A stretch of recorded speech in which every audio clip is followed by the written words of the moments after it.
está de volta com mais um episódio. E hoje, meu amigo Marcelo Vinícius, você está de volta. Não há artimanhas que você tenha planejado que farão com que você se escape de forma escorregadia das nossas gravações. Bem-vindo de volta, espero que você esteja bem e o recado tá dado. Pô, bom dia, boa tarde, boa noite. É uma alegria inominável estar de volta. Só Deus sabe o quanto eu sofri por não estar na companhia de vocês falando sobre jogos eletrônicos nas últimas semanas. Que saudade. Imagina, o seu sofrimento parece realmente verídico. O Cardoso deve ter sofrido. Ele... Pô, ninguém pra falar nenhuma palavra que não existe pra eu jogar no Aurélio aqui. No Aurélio?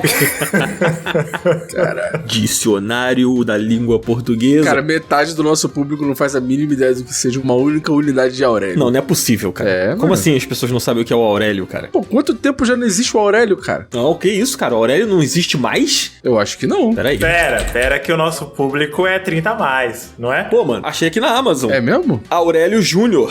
Caralho, edição de 2011. Ah, então. Não existia nem o verbo trollar, dropar. Ah, não, ó. Mini Aurélio. Mini dicionário Aurélio com versão eletrônica, 8ª edição de 2021. Porra, esse aqui é atual, pô. Os caras agora só estão fazendo versão e-book. Mas existe, Em 2021 já tinha o verbo tancar? Já, com certeza. Então acho que tá atualizado. Nem que seja no submundo dos jogos eletrônicos online, mas já as pessoas já falavam tancar já. Pelo menos eu acredito que sim. Mas, quero saber como está meu amigo Cardoso. Tudo bem contigo, Cardoso? Tá bem hoje, cara? Tô bem, tô ótimo. Tá feliz? Tô. Não, mentira, mano. Tá frio pra caralho. A moleque tá muito frio. Muito frio. Eu tenho que aprender a parar de falar palavrão, porque agora a gente vai virar pessoas sérias, eu não posso falar mais palavrão. Mas tá muito frio. Tá um frio, assim, inimaginável em terras paulistanas. Tudo que vai e volta, hein? Eu lembro como se fosse ontem de episódio que eu falei que tava 25 graus, eu tava de chinelo e meia. Tá maluco? O cara é doente. Pô, mas existe um abismo entre 25 graus e 10, que é o que tá fazendo agora nesse momento. Quando vocês reclamam de qualquer solzinho, o universo se reconfigura. E é isso que vem. Marcelo, a sensação térmica está de 6 graus.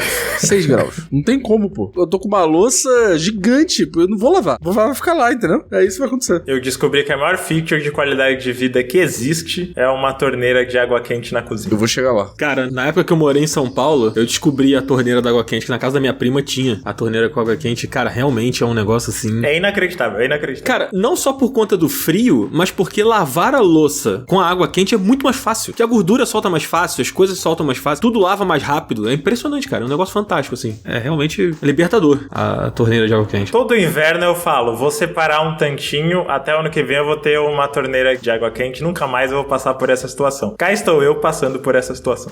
Cara, mas é tão difícil assim botar uma torneira de água quente? Tipo assim, a sua casa é a gás do chuveiro? Não, é elétrico. Ah, então realmente é. Acho que quando você já tem a instalação a gás, é só meio que puxar, né, pra cozinha, assim, é um pouco mais fácil, eu acho. Aqui tem a instalação a gás, mas ela só vai pro fogão. Então, não sei o que fazer. Pô, eu acho que não é difícil não, hein, porque se já tá indo pra cozinha, a parada, então... Se você é um hidráulico... É hidráulico que mexe com isso? Bombeiro hidráulico? Eu sei lá, cara. Se você entende de puxar extensões pra fazer uma pia a gás, por favor, entre em contato com a gente, porque tá difícil aqui. Se você é um hidráulico.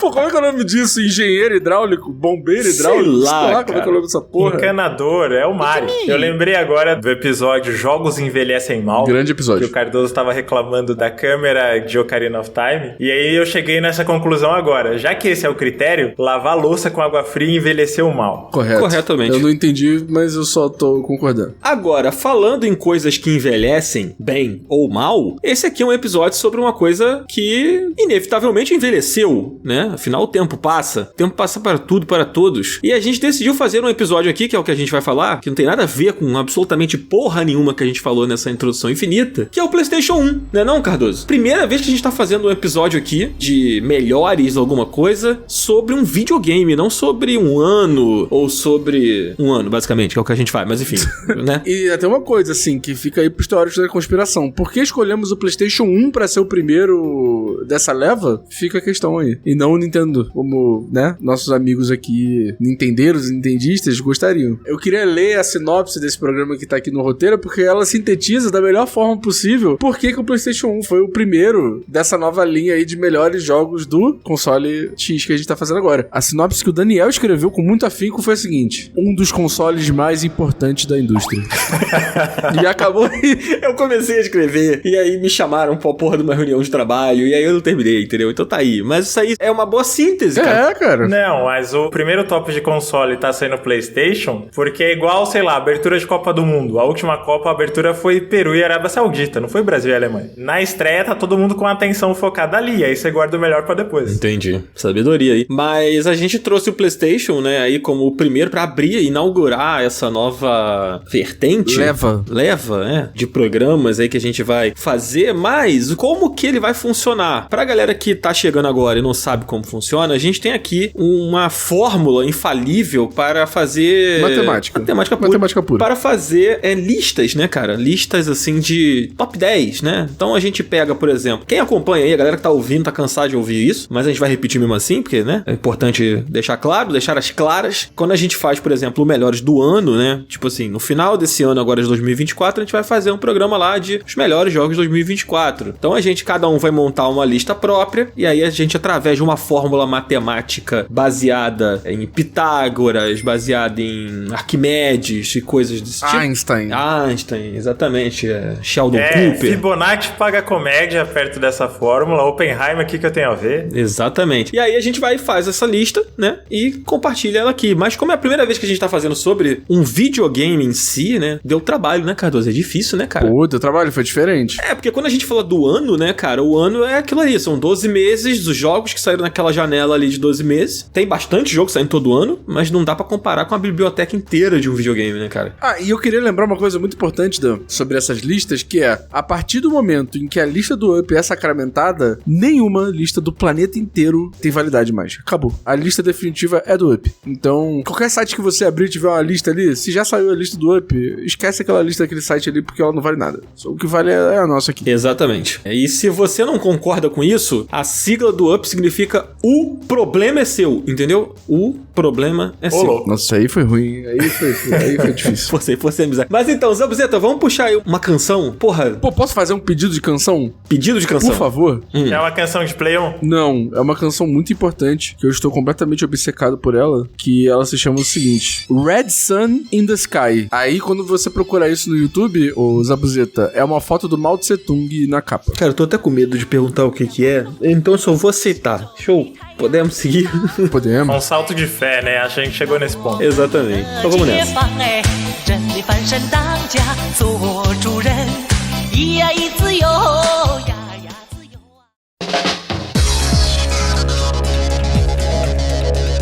O PlayStation 1, né, cara? Vamos falar aí. Escolhemos começar com ele. Escolhemos começar com o PlayStation, que é um console, né? Que acho que a galera da nossa geração viveu ele ali no seu momento mais alto, né? Eu falo por mim, pelo menos. Acho que acredito que o Marcelo e o Cardoso também. Pegamos aquela reta final ali. A gente já tinha idade pra pegar o início do PlayStation, mas acho que um pouco mais velho a gente pegou a reta final do PlayStation 1, né, cara? Então já tantos jogos, a biblioteca muito cheia de coisas. Eu fui ter o PlayStation 1 um pouco tarde, mas não sei vocês. Você teve o PlayStation 1 cedo, Marcelo? Ou foi só mais pra frente? Cara, pros padrões, foi cedo. E eu não sei muito bem por quê, porque a gente não tava com essa bola toda nessa época. E é uma boa pergunta. Como raiz a gente foi ter um PlayStation tão cedo, mas se não me engano foi no final de 95 já. Caramba! Caraca! Porra, então tu teve muito cedo. Ele não saiu, tipo, final de 94? Ou foi começo de 95? Não, ele veio pro ocidente em 95. Ó, que loucura. Tu pegou no ano do lançamento, pô. Ou eu tô confundindo. Não, eu acho que foi em 96. E aí o Nintendo 64 foi em 97. Mas essa foi uma época muito maluca. Eu não sei em que contexto, porque ele ficou sendo um console do meu irmão, por algum motivo. Caraca, o cara tinha o PlayStation e o Nintendo 64, Marcel Herdeiros. O Shake, não tem como. Simplesmente. Cara, essa época em específico foi maluquice, só que por algum motivo o PlayStation era conhecido como console do meu irmão mais velho. Não sei se é porque ele tinha jogos mais violentos ou alguma coisa assim, mas eu já comentei em outros episódios, essa era uma época que eu brisava muito de ficar assistindo jogos, né? Algumas coisas eu joguei completas, outras eu fui jogar melhor mais velho e tal, mas eu tinha muito essa coisa de ficar do lado no sofá assistindo jogos inteiros, assim. Da hora. Você tinha quantos anos nessa época, Marcelo? 96 eu tava com 9. Boa. Eu fui ter o PlayStation 1, cara, sei lá, 2000 e alguma coisa, 2002 talvez, 2001, não sei. Foi tarde, assim. Eu tive o Nintendo 64 antes, e aí foi aquele videogame que eu... Acho que eu já contei isso aqui algumas vezes, né? Eu tive o 64, mas eu praticamente não tive jogos do 64, porque os jogos eram muito caros, né? E aí quando eu descobri o PlayStation PlayStation 1, assim, jogando nessas lan houses /locadoras, né, que você ia lá e botava a hora pra jogar o videogame ali. Aí eu descobri que o PlayStation 1, o desbloqueio dele era uma coisa extremamente difundida, né? O CD era uma coisa fácil de você piratear e tal. Então eu fiquei sabendo que ter um PlayStation 1 era mais fácil pra você ter acesso a mais jogos, né? E aí, depois de um tempo, minha mãe comprou o PlayStation 1 pra mim. Não sei se foi minha mãe, sei lá, agora eu não lembro. Deve ter sido. Enfim, foi um pouco tarde, assim, principalmente comparado com o Marcelos. Eu fui jogar os jogos mesmo bem lá na frente. Eu lembro que eu via as revistas, eu via as coisas sobre os jogos, mas só fui jogar mesmo, assim, bem lá na frente, assim. Cara, eu tenho duas teorias, porque faz muito tempo que eu não parei pra me perguntar isso. Posso compartilhar? A primeira é que teve uma dada ocasião que meu pai foi com meu padrinho pro Paraguai e voltou com um bando de muamba. Pô, o Paraguai é muito estourado, não tem como. Não, meu pai voltou com um disque laser, com um teclado, com uns bagulho que a gente nem imaginava. Daí eu acho que pode ter sido aí, ou então foi esquemas. Vou levantar essa informação. Importante. Depois conta lá no grupo secreto lá pra gente poder ter essa resposta. Pra vocês terem uma ideia, meu padrinho trabalhava num DP perto da Santa Ifigênia. Então, às vezes, ele aparecia lá e vagabundo ficava maluco, né? Ele saía com coisas de graça, tipo, pô, viu isso daqui? Pode levar, ficar tranquilo e tal. Pode ter sido isso também. Doideira. E você, Cardoso? Tu teve o PlayStation 1 novo, moleque? Foi ter mais tarde? Como é que foi? Cara, pra mim foi do mesmo jeito que eu joguei os jogos do Nintendo 64. Porque assim, o Nintendo 64 que eu tive, eu tinha pouquíssimos jogos, porque como você falou, era muito caro. E aí, depois de velho, eu ganhei um PC antigo de um primo meu. E depois que eu tive acesso a esse PC, eu comecei a baixar emulador e tal, e comecei a testar. E aí foi aí que eu conheci a biblioteca do PlayStation 1. Até então, eu nunca tinha, tipo, jogado num videogame meu, sabe? Só jogava no videogame dos outros. E você também já contou aqui, né, que você ia muito nessas lojas, nessas locadoras /lan houses, né? Sim.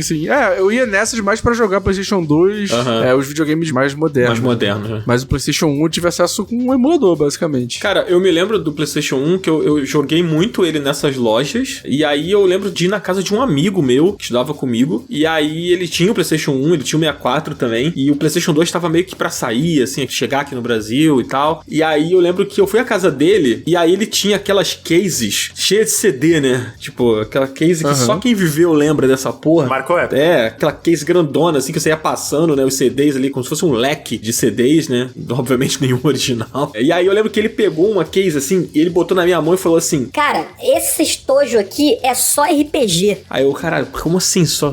Cara, só RPG, só tem RPG aí. Aí, tipo, só o Final Fantasy eram 3 discos, né? Assim, aí eu fui passando, caraca, isso é RPG. Aí ele me emprestou e falou... Cara, pode levar lá e tu joga os jogos, cara. Aí, pô, indico esse aqui, pra tu começar. Que, tipo, eu tinha acabado de ganhar o PlayStation 1 e eu não conhecia muito os jogos, só os que eu vi em revista e tal, os mais famosos, assim, né? Aí nessa leva eu conheci jogo tipo Xenogears, Breath of Fire, sabe? Esses jogos, assim, que não eram tão populares quanto, tipo, Tony Hawk, Win Eleven, Homem-Aranha, essas coisas assim. Mas, enfim, eu me lembro dessa memória, assim, de ser apresentado ao PlayStation, assim, na casa desse amigo, sabe? Tipo, olha, só tem esse monte de jogo de RPG maneiro aqui. E o PlayStation me marcou, né? A gente tá falando de CD, ele marcou muito por ser o console que popularizou o uso do CD como mídia, né? A gente teve o Saturno, a gente teve o Dreamcast, mas foi o PlayStation que, tipo, fincou essa parada, tipo assim, cara, a mídia agora é CD, né? Dali pra frente é assim que vai ser, sabe? Até porque ela acabou barateando muito também o processo de fabricação, né? Pros jogos, né? Porque CD é bem mais barato que ter uma fita. Sim. E o processo de gambiarra.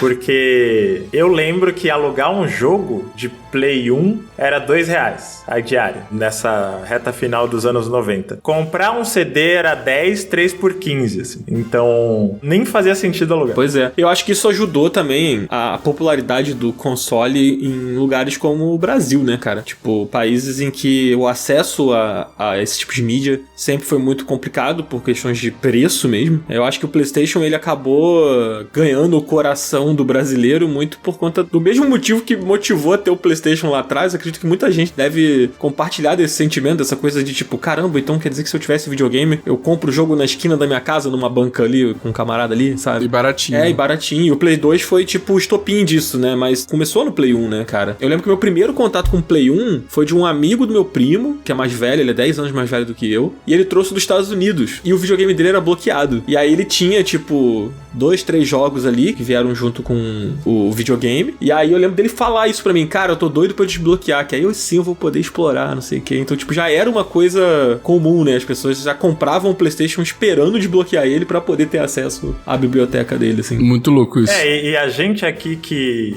tá num suposto país emergente, a gente se apega muito a essa nessa, sei lá, popularização, nessa democratização do acesso pela pirataria, mas isso teve um impacto muito grande no mercado como um todo, né? Grandes desenvolvedoras, grandes publishers, meio que esfriaram ou cortaram a relação com a Nintendo e foram pro PlayStation por causa do CD. Tanto pela capacidade de armazenamento, brilhava muito os olhos a ideia de colocar cenários e vídeos pré-renderizados, né? Que eu acho que marcou muito a estética dessa época. Você botar o CD e ter um filminho em CG de abertura do jogo e tal. Muito mesmo. E é curioso que o PlayStation ele nasceu de uma relação da Sony com a Nintendo, né, cara? Era pro PlayStation ser uma expansão do Super Nintendo ali, né, de alguma forma, e futuramente um videogame mesmo, realizado pela Nintendo junto com a Sony. Mas a Nintendo deu aquela trollada, né? A gente tá falando da mídia, o PlayStation, ele seria um acessório, seria um drive de CD, e existe uma realidade do multiverso em que isso existiu. O Nintendo PlayStation, em alguma realidade, foi lançado oficialmente, né? E ele existe quanto protótipo, até a galera até leiloa, né? Sim. Recentemente, há uns anos, apareceu foto de um protótipo, assim, que é, tipo, literalmente um PlayStation com o logo da Nintendo e não é Polystation, assim, era o projeto real. Sim. Era tipo o Sega CD, né? Que era aquele objeto, aquele, sei lá, como é que é o nome disso? Você encaixado no Mega Drive ali, né? Pra poder expandir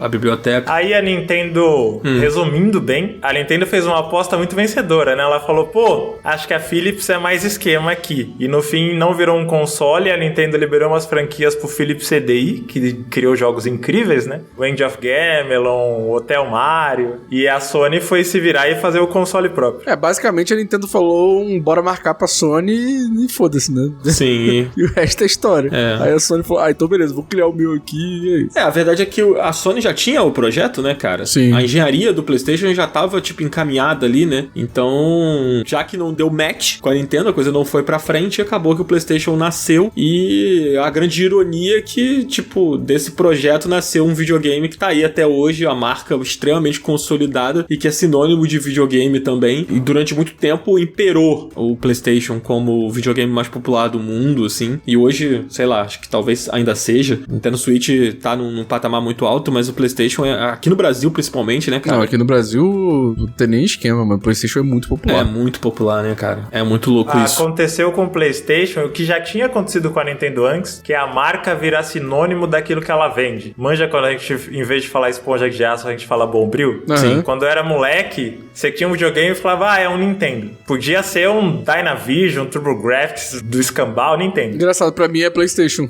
Então, mais recentemente PlayStation virou sinônimo de videogame. Eu acho que até um grande embaixador disso é o Yuji do Bom Dia e Companhia. Incrível. Que o tio vê o filho jogando na sala enquanto ele tá olhando a fraldinha na churrasqueira lá, ele fala, O garoto tá lá com o PlayStation dele. É verdade. E o PlayStation também foi um videogame, né? Onde nasceram muitas franquias e onde outras franquias se transformaram, né? Subiram de patamar ali e alcançaram públicos maiores e tal. E aí eu acho que agora a gente entra a gente entra nos jogos de fato, né? A gente fez aqui a nossa, como eu expliquei lá no início do episódio, a gente fez uma lista aqui, né? A gente deu uma introdução aqui sobre o PlayStation, mas a ideia desse programa não é entrar tão a fundo na história do PlayStation, assim. Mas eu queria dar uma dica pra quem tá ouvindo e uma dica pro Marcelo Vinícius, que eu sei que ele nunca ouviu esse programa. Ouçam o Disc Up sobre pirataria, que eu acho que é um ótimo complemento pra essa pauta aqui.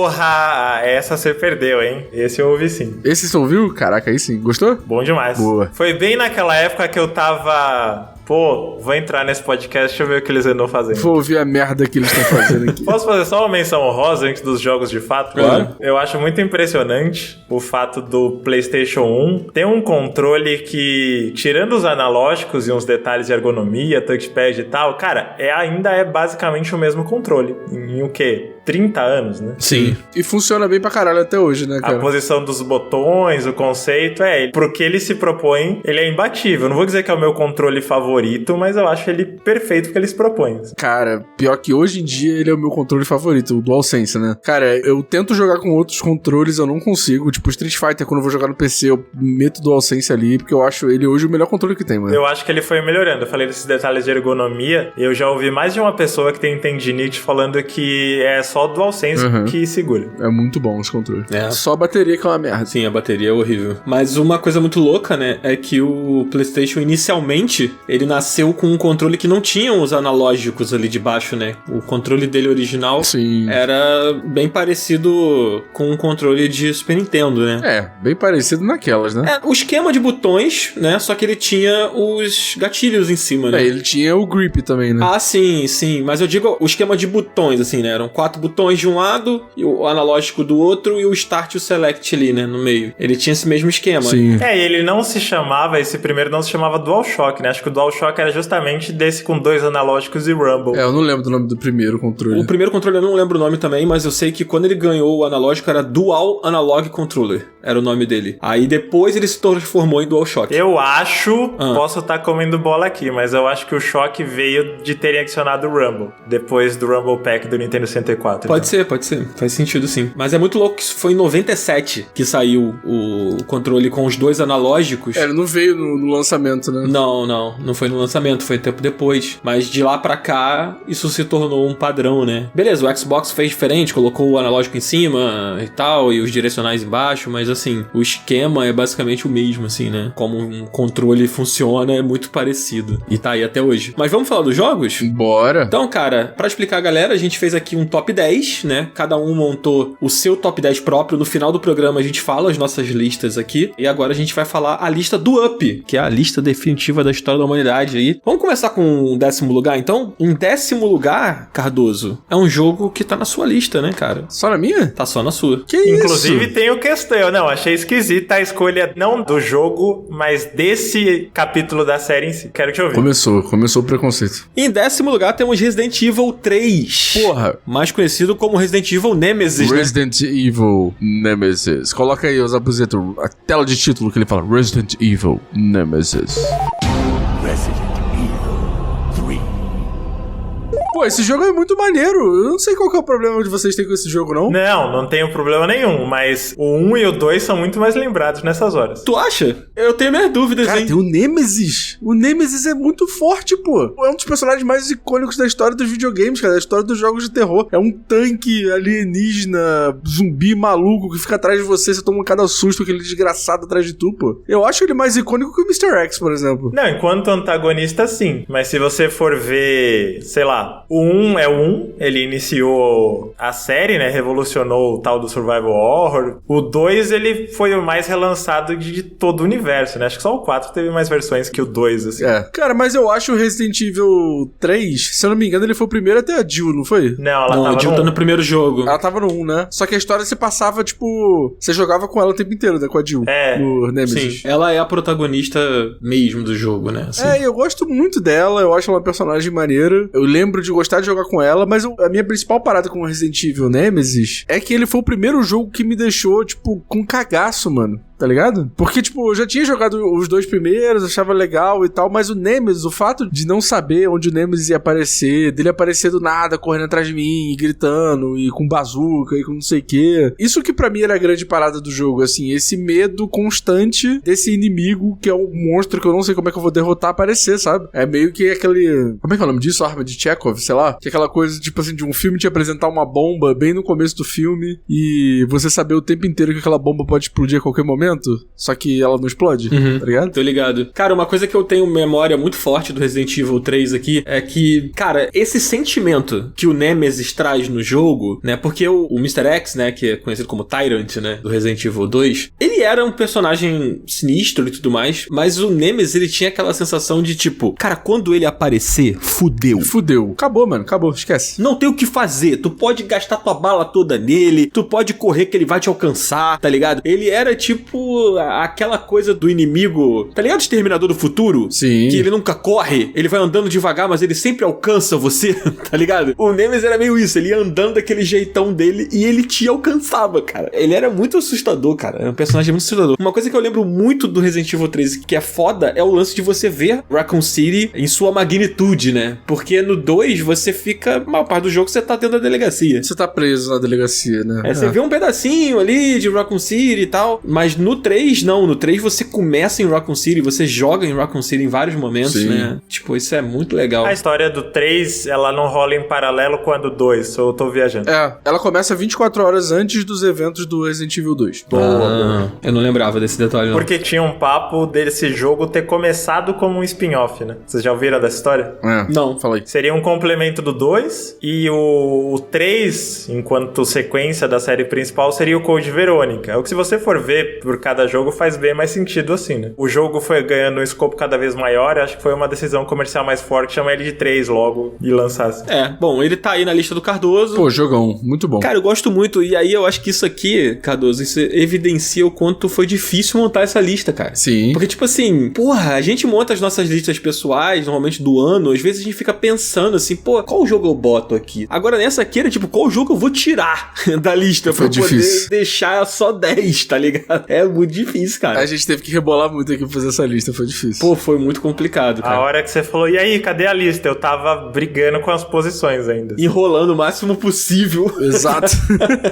Tô mandando já, tô mandando. E aí, Dan, a gente vai pro próximo jogo da nossa lista, que é um jogo que, se eu não me engano, tá só na sua lista, né? Tá só na minha lista e numa posição bem alta, inclusive. Que é qual? Ele é o terceiro lugar da minha lista. E aqui na lista geral tá em nono lugar, que é o Valkyrie Profile. Cara, Valkyrie Profile é um RPG da quase falecida Tri-Ace. A Tri-Ace é um estúdio que foi adquirido, né, pela Square Enix numa época em que a Enix, né, ela era Enix ainda, ela tava nessa de pegar alguns estúdios ali menores e tal, e até se transformar num conglomerado de estúdios e virar a Square Enix que a gente conhece hoje, né. E a Tri-Ace, ela é famosa pelo Star Ocean, que é um RPG que tem também no PlayStation 1 e é muito famoso, e pelo Valkyrie Profile, que eu acho que é na minha opinião, um dos melhores RPGs do PlayStation 1. Acho que ele briga ali fácil com os outros que são muito citados. E qual era o lance dele, cara? Ele usa a mitologia nórdica como pano de fundo pra construir esses personagens ali. E aí você controla uma personagem que é uma valquíria, chamada Lenneth, e ela tem a missão de recrutar ali soldados, né, pra poder formar uma equipe com ela, pra poder levar ao Valhalla, né, e formar esse time aí na missão que ela tá fazendo lá. E aí esses personagens, tem vários personagens famosos, tipo a Freya, por exemplo, é uma personagem do jogo. E a história é muito legal, ela tem várias reviravoltas, ela tem personagens muito bons. A personagem protagonista, a Lenneth, é uma personagem super profunda, e o jogo aborda muitas coisas como a questão da morte, porque o que acontece? Quando o soldado cai em combate, né, pra ele ir para o Valhalla, ele precisa ser honrado, ele precisa ser não sei o quê. Então ela recrutava esses personagens que morreram. Então o jogo, ele fala sobre a vida e a morte, né? Ele fala sobre a despedida desses personagens. Então tem toda uma melancolia no jogo ali, nos diálogos, nas despedidas desses personagens. E cada personagem tem um background que você acompanha quando você vai recrutar ele. E é tudo muito bem escrito, é tudo muito foda. Você se emociona com todos os personagens que você vai recrutando, sabe? Pra levar ao Valhalla e tal. Vocês já jogaram esse jogo? Já viram esse jogo, assim, esteticamente? Eu vi só o remaster, remake, sei lá, que lançou tem pouco tempo. É mais um porte, na verdade, assim, isso aí que eles lançaram. Nessa época, um dos efeitos colaterais de jogo pirata, que meio que promoção de Steam também é assim, né? Você jogava o começo de muita coisa e engajava com pouquíssimas. Eu lembro de ter visto o jogo, achado muito bonito, e é uma das dezenas de jogos que eu nunca fui muito longe. Ouvindo você falar e revendo ele agora assim, eu acho que vale a pena conferir ele, e eu fiquei com vontade de conferir a versão original, porque ele tem uma estética muito parecida com esses 2.5D Sim. que a Square Enix tem Sim, feito. cara. Né? É, o Octopath Traveler, o remake do Live Alive, né? É, como é que eles falam? Pixel Master? Esqueci o termo que eles usam. 2D HD, Eu conheço como 2D HD. Enfim, cara, esse jogo, o que me pegou na época, né? Porque assim, eu tinha dificuldade com o inglês quando eu peguei ele pra jogar. Eu já tava engateando no idioma, mas eu perdia muita coisa, né? Então eu me lembro de entrar em sites de fã brasileiro, assim, que eram os caras traduzindo o jogo, sabe? Então, tipo, eu ia jogando, aí eu entrava no blog lá do sei lá quem, e tinha, tipo, primeiro trecho do jogo traduzido, sabe? E aí eu conseguia pegar algumas coisas que eu perdia. Primórdio da internet isso, né? E o lance que me pegou muito foi a gameplay, porque ele é um jogo que os momentos de exploração dele são todos em side-scrolling. Então você entra numa dungeon, ela é em side-scrolling ali, você vai andando e tal. E o combate, você tem uma party de 4 personagens. A Lenneth, né, que é a protagonista, e 3 recrutas que você pode variar ali pra montar a sua party, dependendo da dungeon que você vai, do chefe que você vai enfrentar. E aí qual é o lance? Ele é um RPG de ação, e durante o combate, cada botão do PlayStation, o X, o quadrado, o triângulo e o bola, representa um personagem. Então, tipo, se você apertar os 4 botões ao mesmo tempo, os 4 personagens atacam ao mesmo tempo, sacou? Então, se você apertar X e triângulo, aí, tipo, ataca o personagem do X, depois aperta o personagem do triângulo. Então, tipo, você vai fazendo os combos que tem essa energia entre os personagens e tal, e aí com o tempo você vai pegando, né? Ah, tipo, é melhor eu atacar primeiro com esse personagem aqui que ele tem um ataque que derruba o inimigo no chão, e depois eu aperto o quadrado com um personagem que vem de cima e explode uma bomba em cima de todo mundo, porque eles vão estar caídos e eu vou pegar todos os inimigos, sabe? Então, esse sistema de combos era muito incrível e, cara, eles criaram isso. Não tem outro RPG que tenha feito isso antes deles, e não tem outro RPG que depois deles tenha feito isso bem, sabe? Então, tipo, eu sinto falta dessa jogabilidade, eu acho do caralho essa jogabilidade. E, inclusive, eles lançaram um novo jogo, né, o Valkyrie Legion aí, ano passado, retrasado, que não tem essa jogabilidade. Aí é foda. E pra mim não tem propósito nenhum, mano. Eles trazerem de volta o jogo, sem o que faz o jogo ser tão especial, sabe? Porra, é muito à frente mesmo. Vale dizer, né, já que a gente tá falando de Play 1, a Squaresoft, hoje a Square Enix, né, a Squaresoft nessa época era o suprassumo do que existia, assim. Na época do Play 1, então, nossa, eles deitaram demais. Demais. Cara, acho que é isso, assim, Valkyrie Profile, eu não vou me alongar mais, assim, a gente tem muito jogo pra falar aqui, mas fica uma menção aqui interessante, né, que o cara que fez a trilha sonora do Valkyrie Profile, que eu não lembro o nome dele, mas é Motoi sei lá o quê? Motoi Sakuraba. Ele é o mesmo cara que fez a trilha sonora do primeiro Dark Souls. Pois é. Ele trabalhou junto com a From Software. Ele fez junto com outros caras, né, de lá, mas ele assina a trilha sonora do primeiro Dark Souls, assim como do Valkyrie Profile e de outros jogos, tipo Golden Sun. Tem um jogo da Nintendo que ele trabalhou, acho que, não sei se é o Mario Golf ou se é o Mario Tênis. Ele é um cara sinistro, assim. E a trilha do Valkyrie Profile é muito foda, cara. Pra quem tá ouvindo aí, bota aí no YouTube, escuta as músicas que são, cara, o fino, assim. Muito bom. Foi engraçado você ter falado de Demon Souls ou Dark Souls? Dark Souls. Não, foi engraçado você ter citado porque eu tava pensando na Square nos 90, e pra quem é mais novo não tem ideia, pô, sabe agora, sei lá, imagina que anuncia um Elden Ring 2 que tem o George R.R. Martin com o Miyazaki, com o Miyamoto, com o Hideo Kojima. Isso era a Squaresoft nos anos 90. É, cara. Parava o mundo pra ver o que eles faziam, e não era só 2, 3 séries, tem muita série incrível que não cabe em lista nenhuma, só no PlayStation 1. Assim. Exatamente, é verdade. Enfim, é isso, eu sinto muita saudade de Valkyrie Profile, só de falar aqui me deu uma saudade de jogar. Inclusive eu não tenho esse relançamento que o Cardoso comentou aí, e se entrar em promoção eu vou pegar. Mas esse foi Valkyrie Profile, o nosso 9º lugar aqui. Boa. Em 8º lugar a gente tem um jogo que me doeu não estar na minha lista, Cardoso. Pô, inacreditável. Eu tava revendo a lista de cada um aqui, eu tô bolado. Gosto muito também,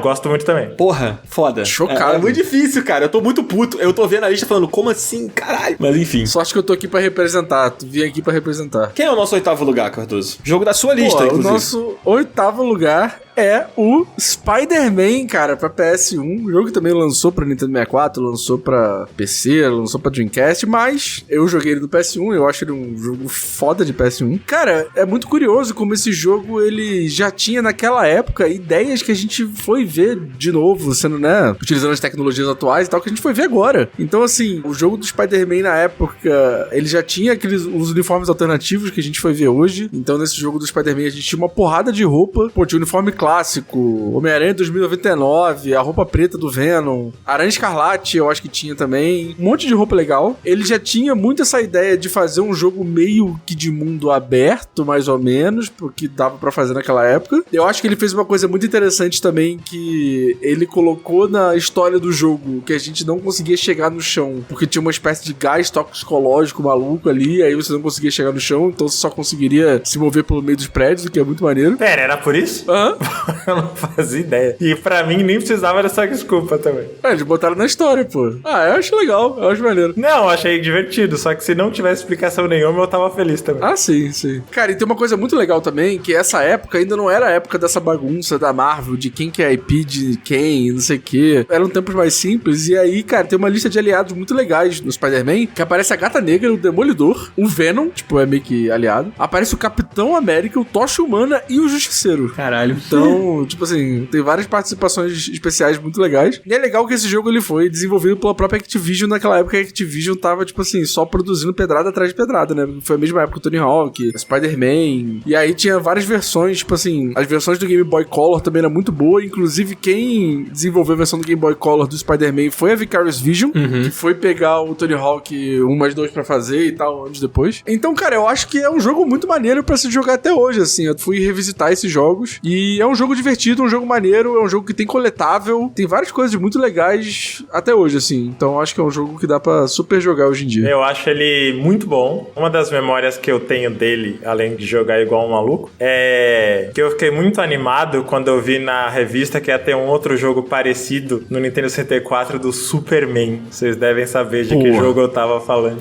Cara, eu não ironicamente acho esse jogo muito foda. Para, Cara, mano. não tem como. Esse jogo é muito foda. Cardoso, eu acho que você acha ele bom, entendeu? Não, eu joguei ele tem pouco tempo. Não é possível, cara. Eu joguei ele tem pouco tempo, eu acho ele muito incrível, cara. Fantástico. Ele é muito foda esse jogo. Mas, não, enfim, não estamos falando do Nintendo 64. Tinha uma coisa nesse jogo do Homem-Aranha, aliás, não só uma, né, mais de uma, mas que eu acho mais bem resolvidas que os jogos recentes, Miles Morales, Spider-Man 2, etc. Uma delas é como eles deixavam a câmera quando você tava andando pelo teto. Pô, isso é muito foda. Que aí o teto ficava transparente e você tinha uma visão bem Metal Gear mesmo de cima. Sim. E, cara, eu não entendo por que isso não é reaproveitado de um jeito mais lúdico recentemente. E eu acho que a navegação do Spider-Man, sei lá, a gente ligava menos pras coisas nessa época, para detalhes. Mas eu vi uma crítica muito comum depois, quando vieram os jogos de Play 2, vieram os mais recentes. Ah, no Spider-Man de Play 1 não era realista porque ele soltava a teia nas nuvens. Pô.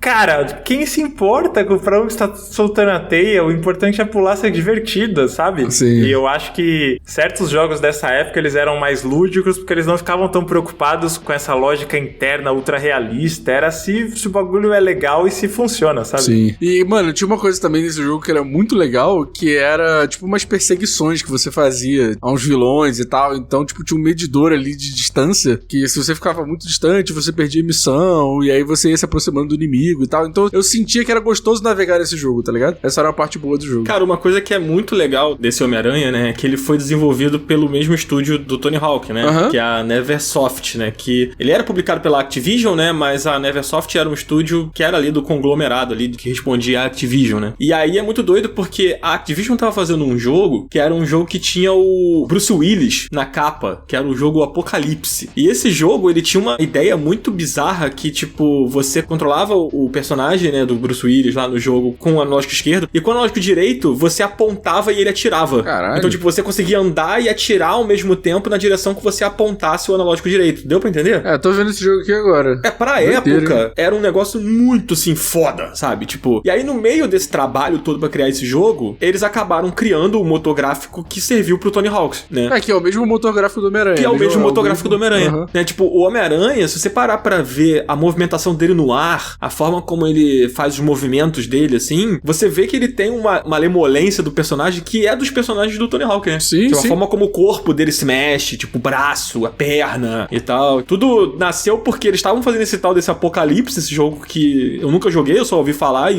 lembro dele por causa do Bruce Willis, e acabou que uma coisa foi levando a outra, né? Tipo, o motor gráfico era tão sinistro que a Activision chegou e falou, a gente tem aqui um jogo de skate que vai sair pra um videogame da Sony, tenta fazer essa porra desse motográfico aí que vocês criaram e tal. E aí uma coisa foi levando a outra até que chegou no Homem-Aranha, né? Que doideira, né? Cara, é muito foda. Mas esse E tá aí. depois o Homem-Aranha foi pra outros lugares, né? Que a gente vai comentar daqui a pouco. Já ia queimar essa pauta aqui. Não. Em sétimo lugar, a gente já tá falando dele. Caralho, vamos! Em sétimo lugar tá aqui um jogo que é o segundo lugar da lista do Cardoso. Vocês ficarão chocados com meus 3 primeiros jogos da minha lista. Um já foi. Pô, pra caralho. Agora tá indo segundo.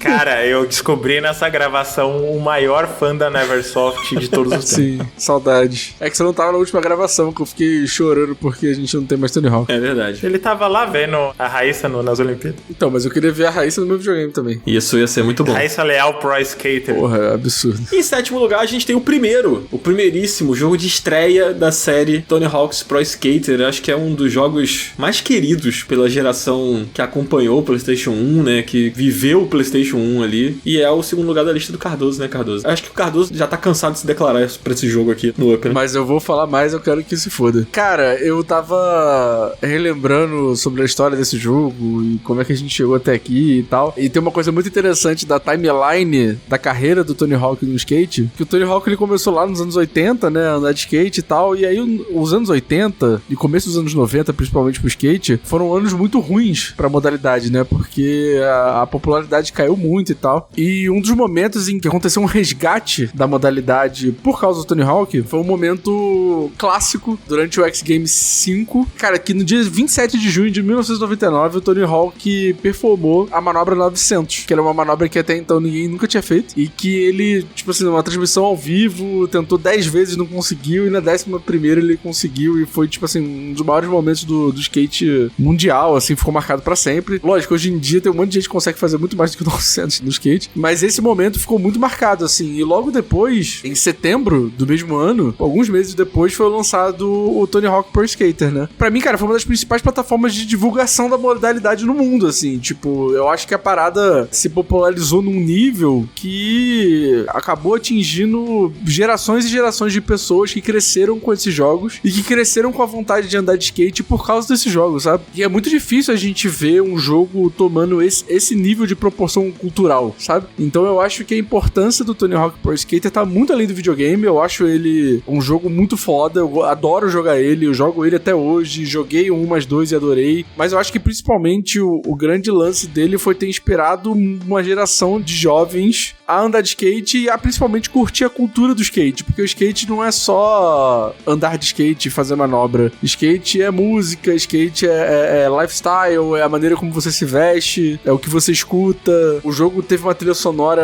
porra, impecável, que me apresentou várias bandas que até hoje são minhas bandas favoritas, assim, são bandas que eu escuto até hoje. Cara, eu nunca vou esquecer a primeira vez que eu dropei na primeira fase do Tony Hawk, ouvindo o Superman do Goldfinger. Isso pra mim é, tipo, top melhores momentos da história dos videogames, assim, tipo, meu olho já enche de lágrimas só de lembrar disso. Tinha Dead Kennedys na trilha sonora, tinha várias bandas muito fodas, assim, e eu acho que ele é um jogo muito legal de jogar até hoje, tanto que a gente teve vários, o jogo foi tão popular e vendeu tanto que tiveram várias continuações e também tiveram vários, abre aspas, clones, só que com outra modalidade, né, tipo, no PS2 a gente foi ver lá o Kelly Slater, Pro Surfer. Cara, não me fala desse jogo, pelo amor. Pô, esse jogo é muito foda. Eu sei, só que eu tenho um trauma com ele, acho que eu já contei aqui. É, por quê? Eu aluguei esse disco no GameCube, cheguei em casa, abri e o disco tava dividido em 2. E eu não fiz nada, eu aluguei, voltei, abri e tava assim. Aí o cara tentou me cobrar o valor do jogo. Meu Deus, que merda. E aí eu meio que fui banido daquela locadora, não paguei. E tipo, ficou essa palavra contra palavra, mas enfim. Eu só tenho flashbacks de guerra com Kelly Slater. Uma Tony Hawk que eu gosto muito. Cara, tinha uma outra coisa que era muito legal desse jogo, é que eu sinceramente não lembro se foi no primeiro ou se foi no segundo, mas eu acho que no primeiro já tinha isso. Que era, quando você terminava o modo carreira com alguns skatistas, você liberava uma fita deles andando de skate, da fita deles versão real, porque ele, né, o jogo utilizava skatistas reais, né, modelos de skatistas reais, nomes de reais e tal. Mano, e eu lembro a primeira vez que eu assisti as fitas, nossa, cara, eu alucinei, assim, porque eram fitas, né, de gravações reais deles andando de skate e tal. E, cara, eu descobri ali essa cultura que já tinha desde muito antes de YouTube, muito antes de internet, essa cultura dos skatistas se filmarem e lançarem fitas com a sua performance, fazendo manobra, fazendo coisa, assim. E, cara, eu lembro de por muito tempo ficar comprando essas fitas pra poder assistir os caras andando de skate, pra poder aprender, pra poder fazer manobra. Mano, eu tipo, vivi muito essa cultura e eu acho que ela tá em mim até hoje, assim, é um negócio que nunca saiu de mim, essa proximidade com essa cultura do skate, sabe? O lance que você tá falando dos tapes era do primeiro, sim. Você tinha que coletar as letras. O S, K, A, T, E, né? É. Não, mas eu acho que pra você liberar a do skatista, você tinha que terminar com ele o modo carreira. Então, aí eu não sei se isso era no 2. No primeiro, você tinha o objetivo de coletar as palavras, né? As letras que formavam a palavra skate. E aí, quando você conseguia, se eu não me engano, eram 15 VHS que você conseguia desbloquear pra poder ver os videozinhos. No primeiro jogo. No 2 eu não me lembro. Ah, pode crer. Cara, e é muito doido, porque assim, eu não me vejo nem a gente, sei lá, tendo um Charlie Brown Jr. se não fosse Tony Hawk, tá ligado? Tipo, em nível de popularidade, a parada ser popular pra cacete, eu acho que o Tony Hawk teve muita influência nisso, assim, porque ele foi o que fez essa cultura pegar de vez, tá ligado? É, e o primeiro Tony Hawk tinha um brasileiro, né? Que era o Bob Burnquist, né? Ele era um dos personagens jogáveis, né? Então tinha essa conexão, assim. Quer dizer, o Bob Burnquist, ele é brasileiro, mas ele é um brasileiro americano, não é uma parada assim? Não, ele é brasileiro, só que ele morava nos Estados Unidos. Ah, tá. Não sei se ele é filho de americano, mas ele é brasileiro. Entendi.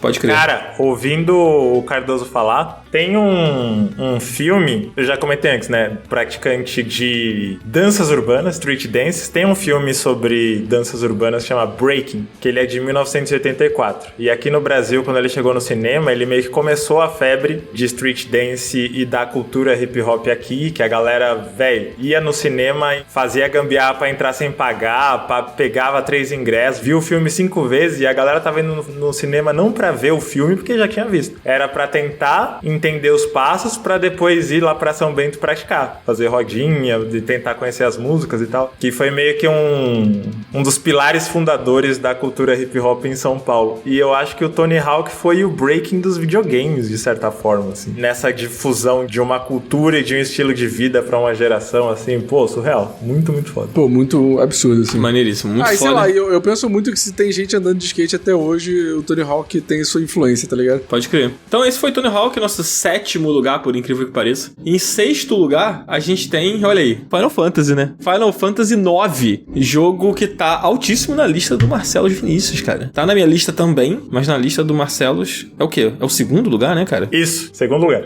Eu fiquei bem dividido no meu top 3, eu acho que qualquer ordem aqui no meu top 3 tava valendo, mas o Final Fantasy IX, não coincidentemente, é até hoje o meu Final Fantasy favorito, e eu acho ele subestimado, não é bem a palavra, porque ele tem um público cativo, eu acho que ele demorou pra engrenar, digamos que ele virou meio cult, assim. Ele tá ali no mesmo panteão de Majora's Mask, Metal Gear Solid 2, aqueles jogos que quando saem, a galera dá menos bola, mas o tempo vai passando, você olha pra trás e fala, cara, isso aqui marcou uma época, isso aqui foi uma obra-prima e tudo mais, porque quando a gente fala de Play 1, o primeiro que a galera lembra é o 7, mas o 8 também é muito falado, né? E o 9 fica parecendo que ele é o terceiro colocado, o patinho feio, assim, né? O Tactics é muito mais falado que o 9, inclusive. E eu acho injusto com ele, mas eu acho compreensível pelo momento que ele foi lançado. Já tava na reta final do Play 1, ele tinha essa concorrência, principalmente com o 8, que tem modelos mais realistas, essa coisa de uma história mais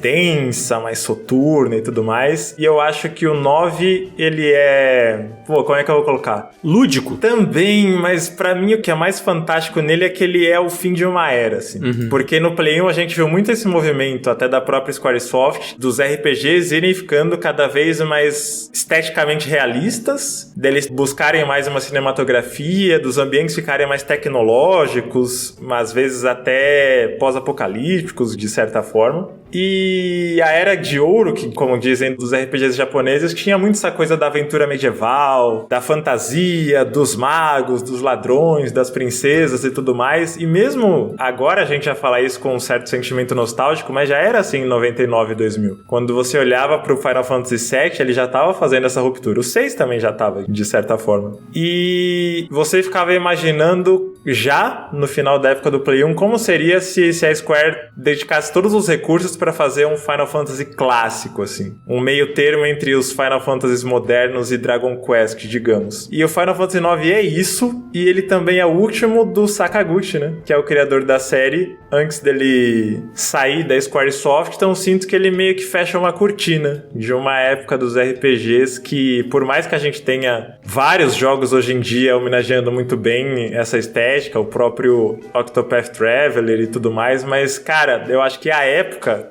aquele ponto em que RPG japonês era o suprassumo da narrativa e do valor de produção em videogames, e essa despedida dessa fantasia medieval, dessa aventura, dessa magia, eu acho que o 9 é tudo isso. Bem numa virada de milênio e num fim de ciclo de console, assim, então eu tenho muito essa sensação com ele, tipo, a última dança de uma época, sabe? Eu acho interessante, cara, que tudo isso que você falou é muito verdade, eu concordo pra caralho, e ele tem uma coisa, né, que tipo assim, o Final Fantasy, entre o 6 e o 8, ele começou a pisar num território diferente, né, ele começou a introduzir cada vez mais as máquinas e aqueles universos meio... que tinha aquela coisa meio antagônica da tecnologia, das indústrias e dos robôs e não sei o quê, e ao mesmo tempo era, tipo, a luz era de velas.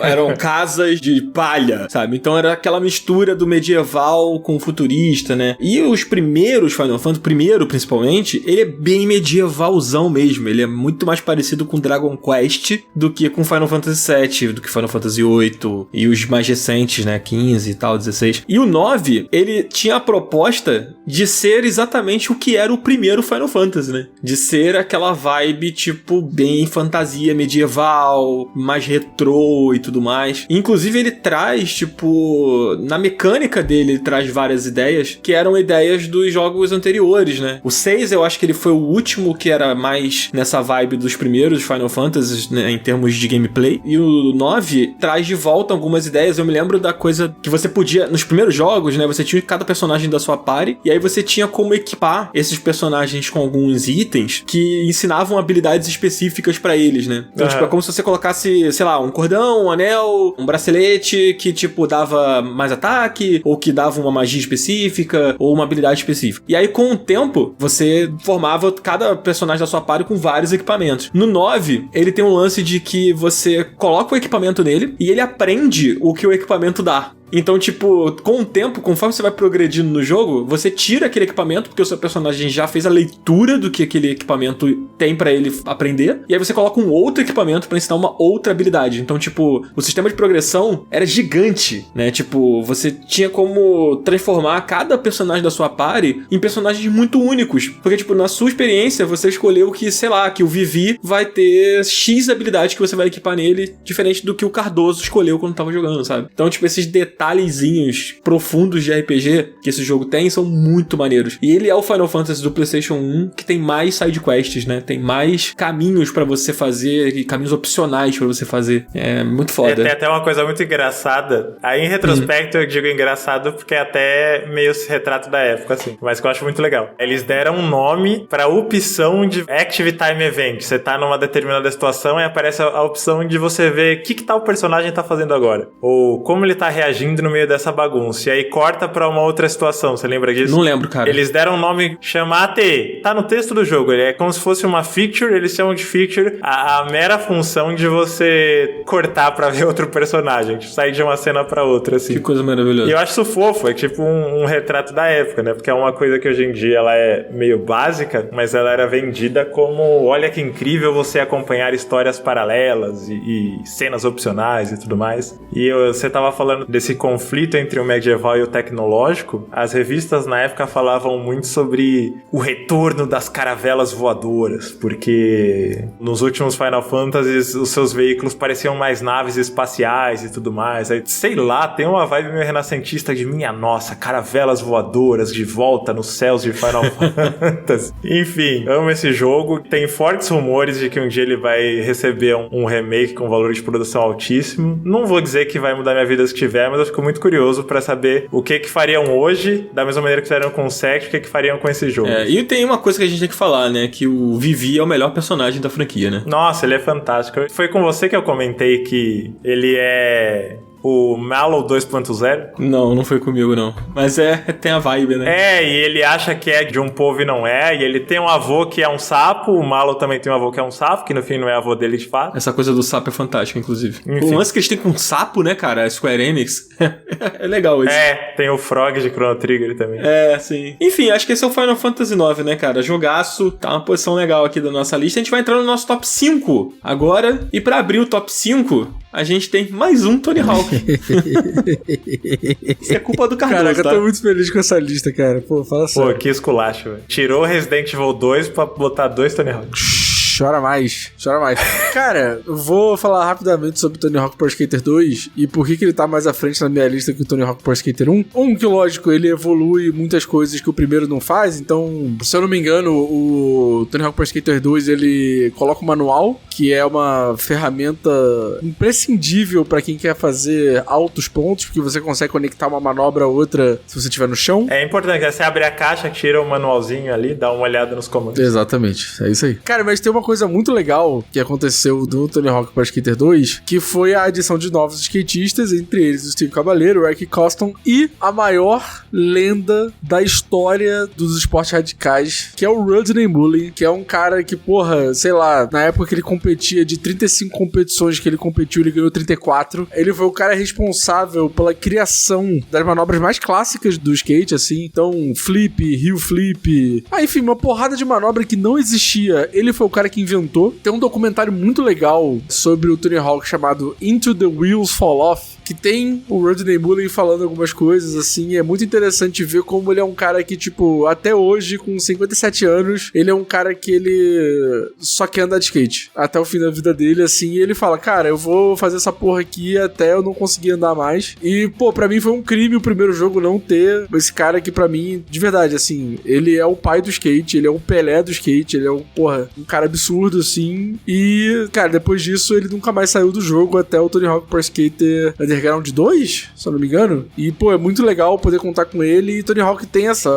tradição de sempre colocar skatistas que são lendas e skatistas novos, né? Até no próprio Tony Hawk 1+2, que foi feito pela Vicarious Vision, teve a brasileira, né? Letícia Buffoni. Ela entrou no jogo também. Então, essa tradição de tipo assim, fazer uma homenagem a esses skatistas sempre teve no Tony Hawk, assim. Então, eu acho ele como jogo muito mais redondo que o primeiro, porque ele evolui muita coisa que o primeiro faz. E, ao mesmo tempo, ele tem essa inclusão do Rodney Mullen, que pra mim é essencial. Ele virou o meu main character do Tony Hawk até os últimos jogos. Eu adoro jogar com ele, eu acho o estilo dele muito foda pro jogo, assim. E a trilha sonora é absurda, né? Tem Millen Collin, tem Rage Against the Machine, Papa Roach.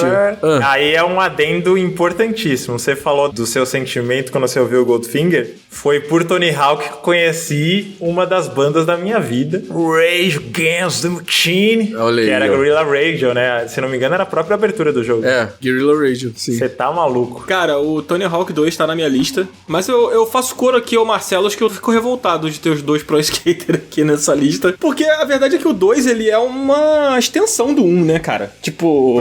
não o hub é igual. Tem fases novas, tem skatistas novos, tem o Rodney Mullen, cara. Então, porra. mas é tipo assim, pô, é claro que o jogo é absurdo. Assim como o primeiro, o 2 é absurdo. Sim. Ele mantém a mesma vibe, ele tem as mesmas mecânicas, adiciona coisas novas, claro, evolui algumas coisas. Mas assim, na essência, é como se fosse um FIFA 23 e um FIFA 22. Não é, mano, não é, porque mecanicamente ele é muito diferente. A parada do manual muda tudo, pô. Agora fudeu, agora vai ser 2 horas de programa. No primeiro jogo, você, tipo assim, tem dificuldade de conectar uma manobra uma na outra, tá ligado? Porque elas funcionam como manobras meio que independentes, a não ser que você esteja ali no rail, aí é diferente, aí você consegue até conectar uma manobra a outra. Quando você tem a edição do manual no jogo, você consegue conectar as manobras de, sei lá, você tá num rail, você vai pro chão usando o manual, aí você usa um flip, aí você pode subir em outro rail, e tudo conectando uma manobra na outra, sacou? Isso muda tudo, pô. Ô, Cardoso. Muda, tipo assim, a quantidade de ponto que você pode fazer. Oi. Agora que você tá falando, eu lembrei de uma coisa que eu esqueci de perguntar antes. Quando o Tony Hawk fez a manobra 900, ele já tinha aprendido as outras 999? Nossa. No caso, as 899. Exato, eu fiquei tão emocionado que eu errei o número. Mas é uma dúvida que me bateu e eu não vou conseguir dormir se o Cardoso não responder. Tinha sim. Inclusive, eu acho que ele foi o primeiro a mandar o 720, enfim. Eu gosto muito do 2, eu tenho muito mais memória do 2 do que do 1. E eu me lembro que no 2 tinha o Homem-Aranha, né? Que é uma coisa Não, é aí... o primeiro que tem. Não, é no 2, pô. Eu acho que é no primeiro. Eu acho que é no 2. Ah, não, é no 2, é no 2. Tanto que tem também o Officer Dick, o Private Carrera e o Max Kirby Mind também. O Bob Burnquist tá desde o primeiro? Tá. Eu me lembro do Homem-Aranha, eu me lembro da conversa em torno disso. Cara, tem o Homem-Aranha no Tony Hawk. Tipo, cara, como assim tem o Homem-Aranha no Tony Hawk? Sim, tem o Homem-Aranha no Tony Hawk. Isso é absurdo. Eu me lembro das pessoas falando sobre isso na escola e tal. E isso era muito foda. Tipo, esses segredos, essa vibe que o videogame tinha nessa época, né? Tipo, o Mortal Kombat, que tem um personagem escondido ali e que você tem que fazer isso e aquilo para ele aparecer. O Homem-Aranha era meio essa coisa, né? Tipo, um personagem que é completamente fora da curva e tem ele no jogo. E o Homem-Aranha sempre foi meu super-herói favorito. Então eu tinha uma coisa de tipo, cara, tem o Homem-Aranha num jogo de skate que eu gosto pra caralho, sabe? Então eu me lembro de pegar o segundo jogo, de jogar o primeiro jogo, tipo, tipo, na casa dos amigos e tudo mais, e depois ter o segundo jogo em casa e jogar praticamente só com o Homem-Aranha, em busca do Homem-Aranha e tal. Porque você tinha que desbloquear ele. Sim, exatamente. Cara, e também tem uma parada muito pessoal minha, do Tony Hawk Pro Skater 2, que é a fase de Venice Beach, né? A partir do momento em que eu joguei o Tony Hawk Pro Skater 2 e Venice Beach apareceu, eu falei, caraca, esse lugar é muito foda, eu tenho que um dia visitar esse lugar e tal. E aí eu finalmente tive a oportunidade de visitar esse lugar e ver ele pessoalmente e tal. Fiquei muito emocionado, assim. Então, pessoalmente, pra mim, é muito marcante essa fase. Mano, sei lá, essa cultura, assim, do Tony Hawk Pro Skater 2 e tal. Enfim, é incrível. Cara, eu acho curioso ouvir do Cardoso, assim, que, tipo, eu não fui um adolescente skatista. Eu fui um adolescente muito tímido e muito deslocado, assim. E, na minha visão, o skatista, na minha época, assim, da escola, o skatista era a pessoa mais descolada que um adolescente podia ser. Essa era a minha visão do skatista, tá ligado? Uhum. Então, a minha memória que eu tenho do Metal Gear... Caralho. É que eu li Metal Gear aqui. Metal Gear Pro Skater. A minha memória que eu tenho do Tony Hawk era de, tipo... Em algum momento da minha vida eu pude ser um pouco skatista, tá ligado? Da hora. Então, tipo, eu me lembro muito disso. Cara, os skatistas, pra mim, na escola, eles eram os idols do K-pop, tá ligado? Caralho. Era o que as meninas achavam bonito, tá ligado? Tipo, era aquele moleque estiloso, cabelo comprido, andava de skate, o skate embaixo do braço, chegava na escola com o skate embaixo do braço, sabe? Tipo, eu achava aquilo ali demais, assim. E eu, porra, tipo, moleque desajeitado, com medo de altura, que subia em cima de uma caixa de papelão, já tinha medo de cair. Imagina andar numa caixa de papelão com roda. Nunca, tá ligado? E aí eu me lembro disso, cara, de pegar o Tony Hawk. O Tony Hawk que eu tive foi o 2. Aí eu me lembro do X Games. Eu me lembro do X Games passando na ESPN. Eu ia pra casa da minha avó, que tinha DirecTV. Pô, a fita do X Games, eu tive todas. Era muito foda. Fita VHS do X Games. Muito foda. Cara, é muito incrível, assim. O Dan trouxe uma coisa que tá ali no Tony Hawk, tá no Play 1 no geral, mas acho que tá muito no Tony Hawk. Nessa época, quando você chegava perto do ensino médio, da puberdade pra adolescência, assim, não tinha isso de... Não, videogame é arte, videogame é cultura. Não, você continuava jogando videogame, você é nerd tonto. Os caras tinham essa de... Nossa, ainda joga videogame, o negócio é beijar na boca e não sei o quê. E aí o Tony Hawk quebrou muito isso, porque você chegava na adolescência e você ia na casa de alguém, jogava videogame e continuava sendo super descolado. Porque você ficava sabendo de música, você ficava tendo acesso a vídeos dos skatistas de fácil. E hoje em dia não, né? Hoje em dia, com 50 anos, eu vou estar jogando Kirby e foda-se. Mas quando a gente era adolescente, tinha muito esse estigma, né? De que tinha uma idade pra parar de jogar videogame. Eu acho que o Tony Hawk foi um dos jogos que ajudou a quebrar isso na minha geração, assim. Cara, isso é verdade. Eu me lembro que vocês querem um relato muito louco. Eu me lembro de tentar andar de skate só pra querer ser legal, tá ligado? Uhum. Tipo, e não conseguia, assim, tipo... Eu lembro que eu tomei um tombo inacreditável, porque eu morava perto da linha do trem, assim, no subúrbio do Rio de Janeiro. E aí, tipo, tinha aquelas passarelas que passam por cima da linha do trem, Caralho. que são imensas, sabe? Uhum. E aí, tipo, imagina pra um moleque de, sei lá, 12 anos, sabe? Descer uma passarela dessa de skate. Foi o que eu tentei fazer. Cara, você tá Pô, bom. eu caí, me machuquei muito feio, ralei a cara, eu fiquei um tempão com uma mancha aqui no queixo, que depois saiu. Pô, é isso, mano. Mas aí eu desisti, porque eu percebi que não era pra mim, tá ligado? Tipo, cara, isso aqui não é pra mim. Então, mas é porque, tipo assim, assim como o Tony Hawk, tem muita gente que fala assim, eu não consigo jogar Tony Hawk, eu acho difícil. Skate também é uma questão de insistir, tá ligado? Porra, quando eu falei isso de Bloodborne, eu falei, não, minha nossa. Não, mas é porque, pô, por exemplo, eu sou uma pessoa muito grande, né? Quem já me viu em evento aí já viu que eu sou uma pessoa avantajada em todos os sentidos possíveis. E aí, cara, tipo assim, eu tentava andar de skate de street, de carrinho, né? Que chamam, né? Que é o skate mais famoso aí, que é o skate Tony Hawk. E eu tinha muita dificuldade, porque eu sempre fui muito grande pra aquele skate e tal. E, cara, eu me encontrei andando de longboard. Hoje em dia eu tenho um longboard de 50 polegadas aqui em casa, que é o tamanho de uma televisão. E eu amo andar de skate longboard, assim, eu acho. Hoje em dia eu não ando tanto porque, né? A partir do momento que eu comecei a gravar podcast, minha vida acabou, né? Porque eu parei de andar de skate, parei de fazer tudo. Mas, cara, é, sei lá, uma questão de você, se você quiser aprender e tal, é uma questão de insistir em encontrar o que é melhor pra você, sabe? Eu tentei muito na época, não consegui, mas eu achei o meu alento no Tony Hawk. E assim, eu ouvia as pessoas falando, eu via as pessoas jogando nas Lan House, mas eu nunca tinha jogado o jogo, sabe? Quando eu ia na Lan House pra jogar, eu não botava a hora pra jogar o Tony Hawk. Eu botava a hora pra jogar outros jogos, tipo Street Fighter. Principalmente que jogava de 2, assim, ia com um amigo, né, e tal. E aí eu fui comprar o Tony Hawk 2, né? Foi o que eu tive, assim, foi o que eu joguei mais. Depois joguei o primeiro também, mas o que eu joguei mais foi o 2. E eu lembro que eu comprei ele junto com o Valkyrie Profile, que eu já citei aqui, e com Klonoa Beach Volley. Esse eu não que conheço. era o vôlei de praia do Klonoa, tá ligado? Klonoa, aquele personagem? Não. Pô, joga aí no Google, você sabe quem é assim, é que tu não tá lembrando. Não, pô, todo mundo sabe quem é o Colonoa. Deixa eu ver aqui. Ah, já vi esse moleque já. Esse moleque. Era um jogo da Namco, de plataforma 3D e tal, e aí tinha um jogo de vôlei dele, que era tipo uma merda, Mas sabe? o melhor jogo de vôlei de todos os tempos, a gente vai falar dos melhores jogos de PS2, né? Sim, cara, esse daqui não tá nem na minha lista, esse do Play 1 que eu nem lembro, mas eu lembro que eu comprei... Era aquela coisa que o Marcelo falou, tipo, compre 3, pague 2, alguma coisa assim, e aí, tipo, Valkyrie Profile, Clonoa, Beach Vôlei, porque, sei lá, era bonitinho, e aí tinha lá o Tony Hawk, eu falei, pô, tá aí, vou comprar essa parada, e aí, caralho, tem o Homem-Aranha, sabe, tipo, muito foda. Muito foda. Enfim, falando pra caralho de Tony Hawk aqui. Tô falando, cara, Tony Hawk era pra estar em primeiro na lista. Era pra estar os 4 primeiros. Tony Hawk 2, 1, 3 e 4, assim, ó. Pruf, os 4 primeiras posições. Aí estaria perfeito. Mas não tá, em quarto lugar...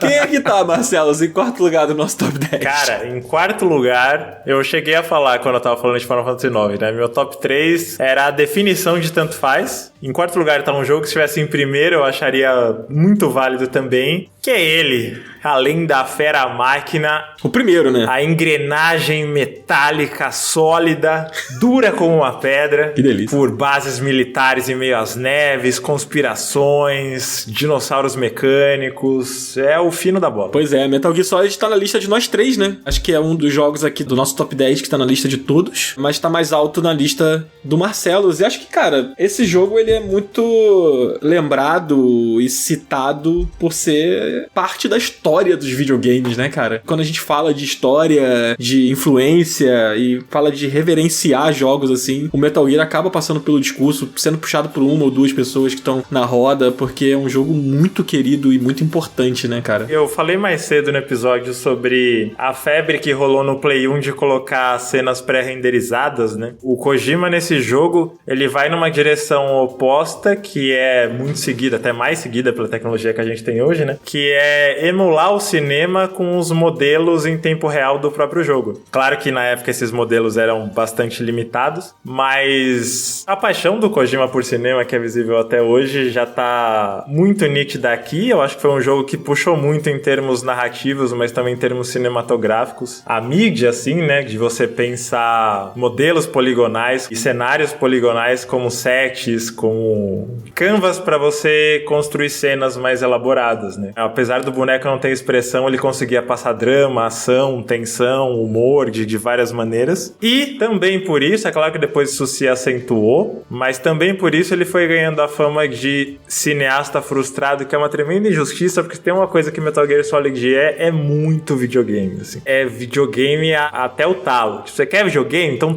videogame. Tanto na quantidade de possibilidades das mecânicas, nas brincadeiras que ficaram muito famosas com metalinguagem, com quebra de quarta parede, todo mundo lembra do Psycho Manx falando que tem no seu memory card e coisas desse tipo. Cara, isso é inacreditável, cara. Não, é de arrepiar a parada do Psycho Mantis, assim. Era o Flower de Undertale décadas antes. Cara, acho que a galera que tá ouvindo e que não sabe, assim, o que é foda porque é difícil hoje você conseguir reproduzir aquilo, né? Emulando, assim. Confesso que eu não sei se as versões digitais atuais fazem alguma coisa parecida. Eu não joguei esses relançamentos do Metal Gear, então eu não sei dizer se ele pega, sei lá, os jogos que estão instalados no seu PS5. Sim, se não me engano, sim. Inclusive, o remake de GameCube falava de jogos da Nintendo também nessa hora. Olha só. O Psycho Manx falando Super Mario Sunshine. É muito engraçado. Que coisa E maravilhosa. tinha uma parada, pra você ver como esse jogo viajava na maionese, tem um momento específico em que pedem pra você ligar pra uma frequência, né, do... Esqueci o nome, decoder, transcoder,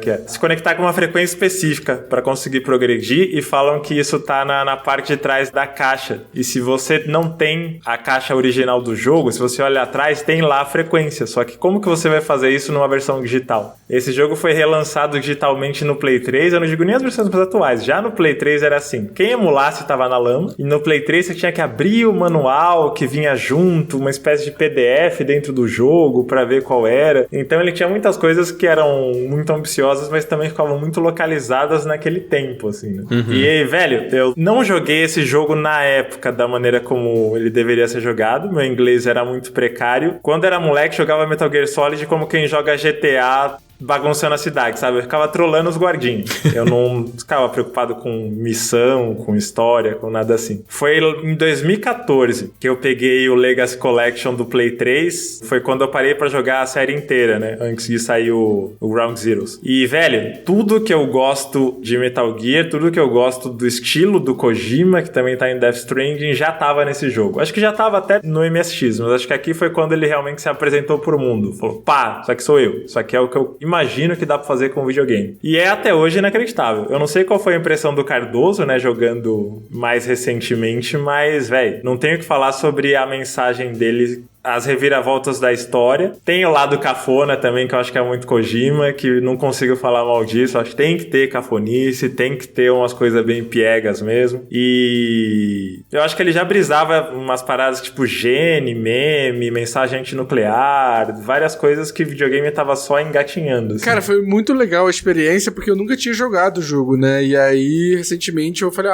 vou jogar aqui pra ver como é que é. Eu não cheguei a terminar, mas, tipo assim, em pouco tempo que eu joguei, eu cheguei até matar o Lancelot lá, o pistoleiro mais maluco do Oeste. Bom demais. E, cara, até esse momento que eu matei o Lancelot, eu tava, tipo assim, me divertindo pra cacete e vendo muito do Kojima que eu admiro hoje jogando Death Stranding, tá ligado? Já, tipo, muito daquela coisa de um texto meio ácido, umas piadinhas, aquela coisa meio nonsense do Kojima. Mecanicamente, ele tem umas mecânicas que pra época eram muito interessantes. Pô, tem uns momentos que são muito bons, mano, que você liga o rádio lá e você começa a conversar com o pessoal. Nossa, é maluquice. É muito maneiro. É muito foda. E a porra do Lancelot lá é muito brabo, mano. Não tem como. É Ocelot, no caso. É Ocelot, né? Lancelot, não? É Ocelot. Tá. O Ocelot chega lá, pô, girando a arma pra lá, girando a arma pra cá. Pô, é muito foda. 2 horas de cena dele girando a arma. É maravilhoso, maravilhoso. Eu joguei o Metal Gear na época e achei muito difícil, né? Ele é bem difícil. Ele é bem difícil. Aí eu lembro que eu tive muita dificuldade de jogar ele na época e não gostei muito, sabe? Aí eu criei meio que um ranço, assim, porque, tipo,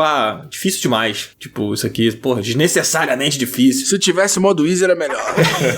Aí, muito tempo depois, na casa de um amigo, ele tava com a coletânea, e aí eu não me lembro agora se é HD Collection ou se era aquela Legacy Collection, sei lá, alguma coisa assim. E aí eu tava na casa desse amigo, era férias, assim, aí ele tinha acabado de comprar e a gente jogou meio que revisando o controle, assim, né? Mas a gente não chegou a terminar. Aí eu fui terminar de verdade jogando ele no PlayStation Mini. Ele vinha no PlayStation Mini? Vem, né? Da hora. Aí eu peguei e falei, cara, vou jogar tendo aqui a experiência de jogar no PlayStation e tal, mais próximo aqui, né? Tal, com controle e tudo mais. E aí joguei e aí eu fiquei fascinado, né? Que aí eu alcancei tudo em termos de texto, porque já entendia inglês, né? Já com uma bagagem de ter jogado os outros jogos, de ter jogado outras coisas do Kojima e principalmente ter jogado outras coisas do gênero stealth, né? Porque é com o Soliton Radar, é com a coisa de você ir se esgueirando, né? Tipo, abaixado pra poder conseguir chegar por trás do personagem. São tantos detalhes que o jogo tem ali na gameplay dele e que até hoje você consegue identificar isso em outros jogos. E aí tem aquela coisa do mesmo sentimento que eu senti jogando o Metroid Prime, sabe? Que eu joguei só agora no Switch. E aí eu fui jogando e falando, caraca, isso aqui, claramente isso aqui influenciou isso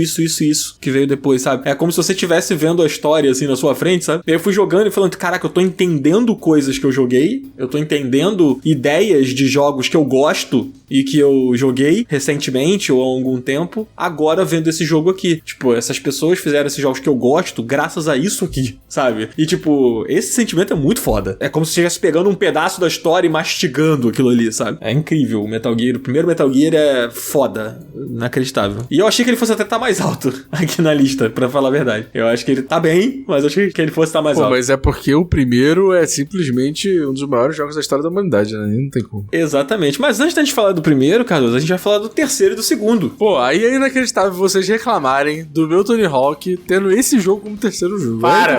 Vai, fala aí. Aí é maluquice, aí você tá trolando. Qual é o terceiro lugar, Marcelo Vinícius? Terceiro lugar é ninguém menos que ele, o ápice das locadoras que vendiam jogatina por hora de Play 1. Sim. Winning Eleven 4. Ou Wing Eleven, né? Wing Eleven. Wing Eleven. Wing Eleven. Cara, se você entrasse em uma locadora com 5 televisões ligadas, 4 eram Wing Eleven.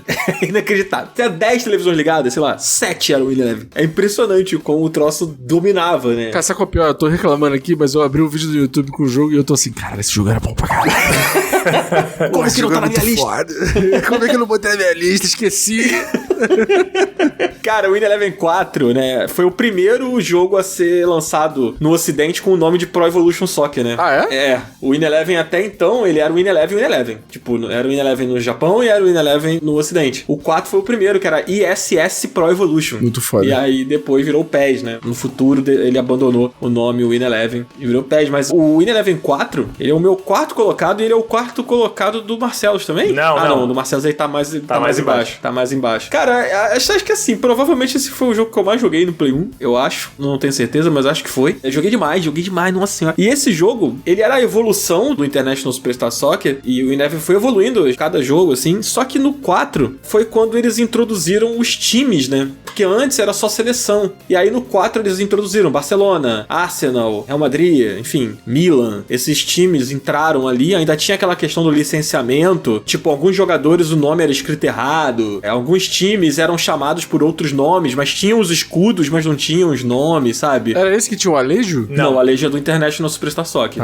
O Win Eleven era o que todo mundo botava o Roberto Carlos de atacante. Exatamente. Pô, claro, o maluco, chutava do meio de campo e fazia gol, pô. Exatamente, ele era absurdo, né? Força de chute 99. O Win Eleven, Marcelo Vinícius, que isso eu sei que você gosta muito, que ele foi que inaugurou a Master League, cara. Pô. A Master League nasceu no Win Eleven 4. Foi aí que nasceu a minha febre. Eu fico comprando essa desgraça de FIFA/FC Sports, tentando emular a conta-gotas o fascínio que eu tinha jogando Master League depois da escola no Win Eleven. É. Nossa, eu deprimi o Dan agora num nível. Porra, acabou comigo, né, Ele cara? soltou um É foda porque, tipo, a verdade é que o sentimento que tinha da Master League não tem no carreira do FIFA, né, cara? Não, jamais. O carreira do FIFA tem um monte de coisa, tem coletivo de imprensa, sei lá o quê, mas não é a Master League. A Master League é outra parada. Era um outro lance. Cara. E, cara, tu pegava um time com jogadores com nome fictício, cara, que eram jogadores merda, lá, Castolo, Ximenes e outros, e, tipo, você ficava muito mais feliz do que, sei lá, pegando o Real Madrid com o Cristiano Ronaldo, tá ligado? Pô, posso falar um bagulho que eu fiz na edição, porque tinha criadores de personagem também, né? Que é uma coisa que eu acho que o UFC Sports do Inferno faz muito mal, que você não pode editar os outros bonecos no seu modo carreira. Mas uma coisa que eu fiz nesse Win Eleven, o Cardoso vai achar fantástico e de extremo bom tom, eu peguei a seleção japonesa e troquei todo mundo por personagem de anime. Meu Deus. Então, tinha o Yosuke Urameshi, Kenshin Himura, Riei, Seiya de Pegasus, Shurato. Cara. Botei a galera toda. Ganhou o selo de nerdola nesse dia. Não, pô, foi um marco cultural da história do Jassanã. Nunca antes Entendi. um jovem negro do Jassanã fez coisa sequer parecida. Fantástico. Entendi. Cara, eu acho que assim, porra, cara, se existe até hoje aí o Bomba Pet, né, que tipo... 100% atualizado. 100% atualizado aí, que é... Na verdade, o Bomba Pet, ele trabalha com o Pro Evolution do Play 2, né, mas assim, muita popularização do jogo passa por esse Win Eleven 4, né, porque o Win Eleven 4 tinha os times e tinha os jogadores, né, daqueles times daquela época. Antes, os jogos, eles eram só com nomes falsos, e nesse, os nomes tinham os nomes dos jogadores, as formações, os elencos do time eram os elencos reais. Então, tipo, você abria ali o Barcelona e tinha os jogadores lá, né? Tinha o Rivaldo lá no Barcelona, sabe? A identificação era maior ali com aqueles jogadores. Era aquela coisa de você botar o jogo e falar, caraca, isso aqui é muito real. Agora é um filme, agora acabou. Porra. Melhor que isso é impossível. Seu pai passava na sala e falava, a Globo tá passando futebol de quinta-feira? Eu falei, não, essa é um videogame. Cara, sabe qual é o pior? Você vê que não faz o menor sentido os caras lançarem todo ano um jogo de futebol, porque é a mesma coisa, cara. Mudou porra nenhuma de lá pra cá, só mudou o gráfico. Não, mudou bastante, mas... Mudou o quê, cara?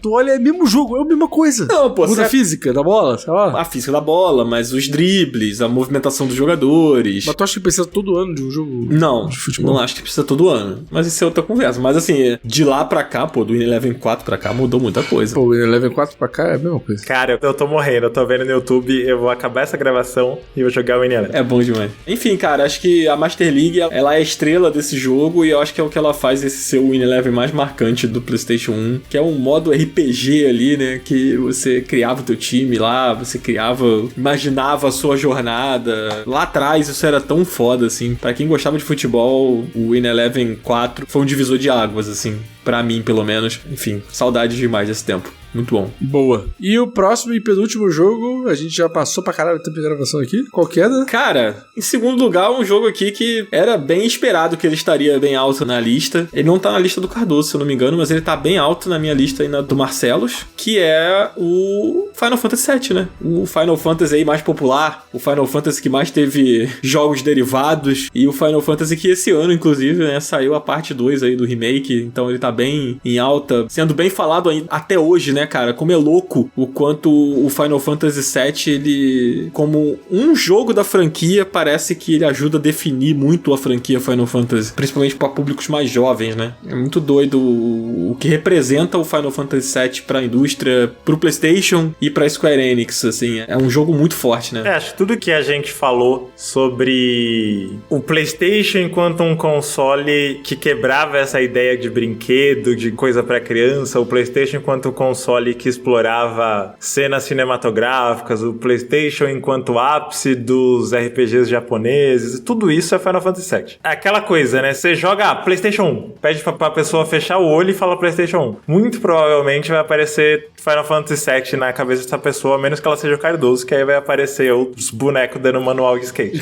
A imagem do Cloud com a Buster Sword nas costas, olhando pro prédio da Shinra, é sinônimo de Play 1, assim, e é sinônimo de uma época, né? Uma nova era dos RPGs. Eu falei que o 9 era um revival, o 7 foi a abertura de... Não exatamente o início, né? Acho que o 6 seria mais isso, mas acho que foi ele que mostrou pro mundo, principalmente pro ocidente, o que era Final Fantasy, o que era essa nova era dos RPGs, o que era o tal do PlayStation 1. E o Tim Rogers falou uma coisa... Eu devo ter comentado isso no episódio sobre o Rebirth, mas... O Tim Rogers falou uma coisa que é muito verdade. Já em 97, o Final Fantasy VII fazia a gente imaginar como seria esse jogo refeito. Porque você joga ele pensando como seria se todas as cenas fossem como as cutscenes, ou se no mapa os modelos fossem igual eles são nas batalhas e tudo mais. Ele brinca muito com a nossa imaginação, né? E eu não digo isso como demérito, não digo que nossa, foi mal feito. Eu acho que ele brinca muito mais com a nossa imaginação do que qualquer remake poderia, assim. Cara, eu acho curioso que eu tenho uma sensação um pouco diferente, assim. Eu acho que o Final Fantasy VII, ele era a materialização da nossa imaginação. Você pegava os Final Fantasies anteriores, eles mexiam com o seu imaginário. Eles eram descritivos em muitas coisas, no texto, na história, nos relatos dos personagens, e ele tinha aquela pixel art muito bonita, né? Final Fantasy VI é lindo e tal. Mas era aquela coisa, eram jogos feitos ali naquela visão isométrica, com aquele gráfico que lembrava muito do Super Nintendo, e você tinha que imaginar,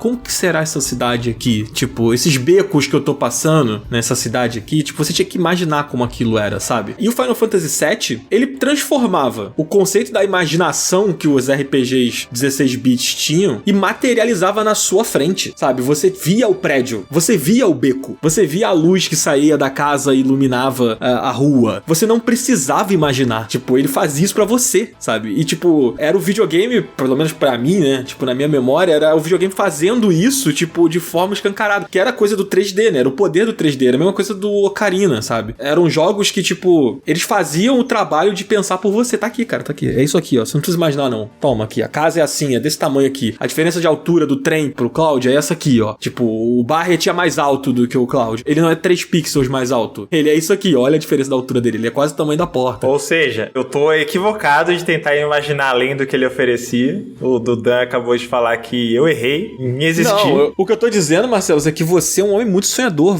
A sua imaginação vai ainda além, entendeu? Você é um homem visionário. Muito bonito. Você olhava e já pensava, nossa, a vida pode ser ainda mais bela. Enquanto eu pensava, minha vida é uma merda, isso aqui é perfeição, entendeu? Tipo, tem essa diferença. Mas assim, eu tenho uma relação muito pessoal com Final Fantasy VII. Eu não vou me alongar muito na história, não, porque a gente já tem mais um jogo pra falar. Mas o PlayStation 1, na verdade, ele entrou na minha vida, assim, quando eu tive o PlayStation 1. E o Final Fantasy VII foi o primeiro jogo que eu tive no PlayStation 1. Cara, é muito doido, porque eu tinha o pôster do Final Fantasy VII na parede sem nunca ter jogado o jogo. Olha a loucura. Poser. Eu era um poser. Cara, o design dos personagens era tão legal. E a ideia do jogo era tão maneira, ver nas revistas o que as pessoas estavam falando sobre aquilo, era tão incrível que eu aceitava que o jogo era foda, mesmo sem nunca ter jogado. E aí, quando minha mãe me deu o PlayStation 1 e tal, foi uma época que, cara, os meus pais tinham acabado de se divorciar. Tipo, eles se separaram. Meu pai saiu de casa. Eu, como criança muito jovem, sofri pra caralho ali. Aquilo ali me pegou muito, assim. Uma experiência que eu não recomendo a ninguém. Você aí, pai e mãe, que tem a criança em casa, faça um divórcio cauteloso com o seu filho. Como diria Blink 182, stay together for the kids. Exatamente. E aí, eu lembro que eu ia no shopping, às vezes com a minha mãe, porra, a última coisa que minha mãe tinha era dinheiro, né, cara? Tipo, meu pai saiu de casa, então, tipo, a renda, né, foi splitada ali, né? Então, mas eu sofri muito, eu fiquei muito mal, eu comecei mal na escola e tal, comecei a ficar uma criança cada vez mais quieta, e aí minha mãe começou a ficar preocupada, né? Aí, qual foi a saída que minha mãe achou pra tentar melhorar as coisas? Minha mãe me deu um Play 1, tipo, e aí eu me lembro perfeitamente dessa época, de, tipo, meu pai não morava mais comigo, eu morava só com a minha mãe naquele momento ali, e eu passava o dia inteiro jogando Final Fantasy VII. Tipo, eu não entendia direito, e meu inglês era uma merda, mas eu conseguia jogar, eu entendi o suficiente pra avançar, o jogo não me travava, e os personagens eram incríveis, então eu me lembro muito do Final Fantasy como um jogo que me tirou ali de um momento muito ruim, né? Mesmo se eu entender muito o que era aquele momento, porque quando tu é criança tu não entende essa porra, sabe? Então, a minha memória do Final Fantasy é essa, de tipo, minha mãe ter feito um sacrifício foda, assim como todos os videogames que eu ganhei da minha mãe foi sempre no sacrifício, mas esse aí eu acho que deve ter sido um sacrifício bem pica. Nunca perguntei isso pra ela, inclusive, tá aí, posso perguntar. E aí eu acho que a minha memória com Final Fantasy é muito essa, assim, sabe? Tipo, de uma época meio merda, mas era um jogo que eu lembro com muito carinho, apesar da época ser muito ruim, sabe qual é? Então é muito louco, quanto é um jogo que desperta coisas, assim. Vale a recomendação do nosso episódio, citei ele agora, sobre Rebirth, porque a gente fala muito sobre essas relações com o jogo original também. É verdade. Inclusive, tô muito curioso pra saber o desfecho, né, cara, desse remake aí. O que vai acontecer, como que eles vão fechar isso.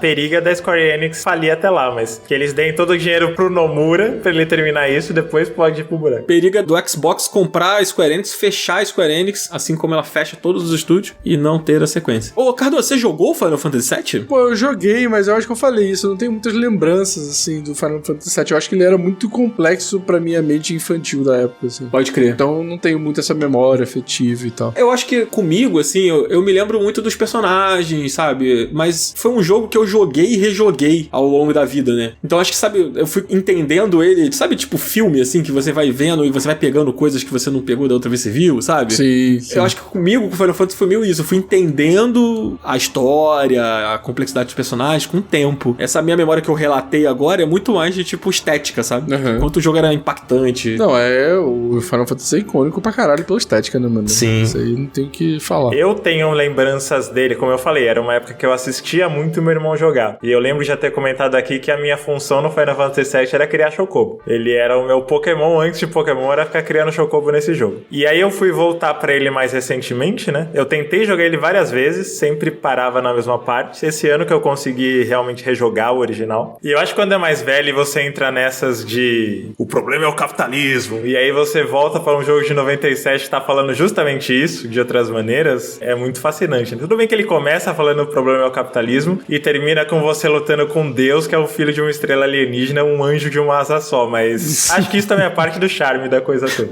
Sim. Exatamente. O que mais é o capitalismo se não um sujeito esquisito com uma espada gigante que... perfura sua namorada e arruina a sua vida.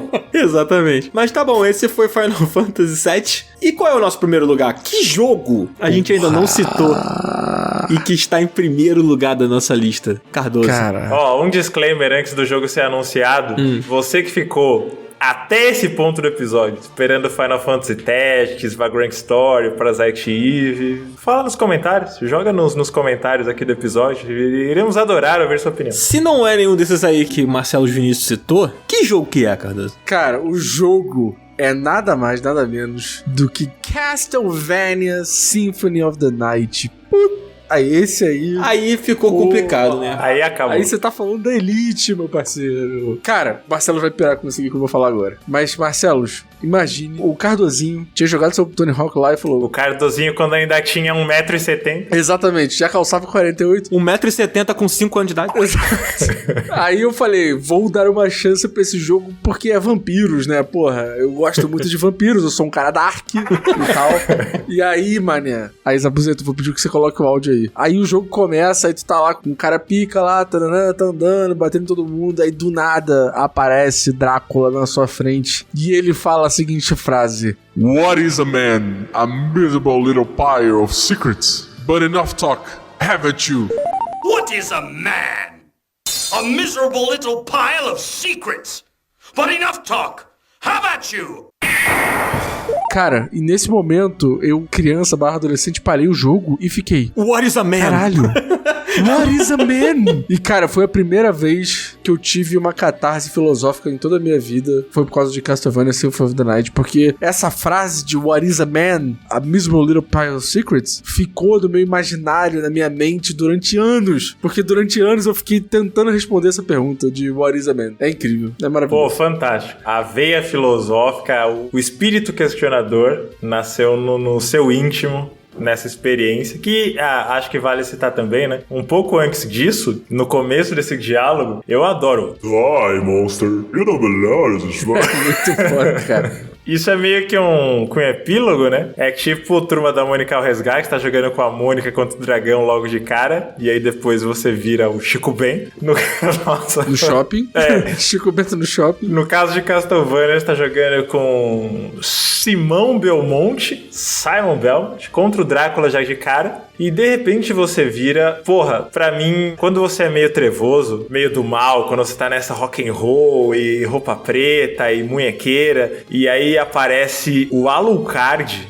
o filho do Drácula. Pô, Alucard é muito forte. Porque nessa idade a gente tem muito isso de não, sou rebelde, não, foda-se que meu pai tá falando, foda-se minha família. E ele tá indo matar o próprio pai. Você fala, não, eu sou esse cara aí. É o Édipo refeito e tal. Ah, meu pai falou que Metallica é uma merda, então eu vou ensinar ele o que é Metallica. Exatamente.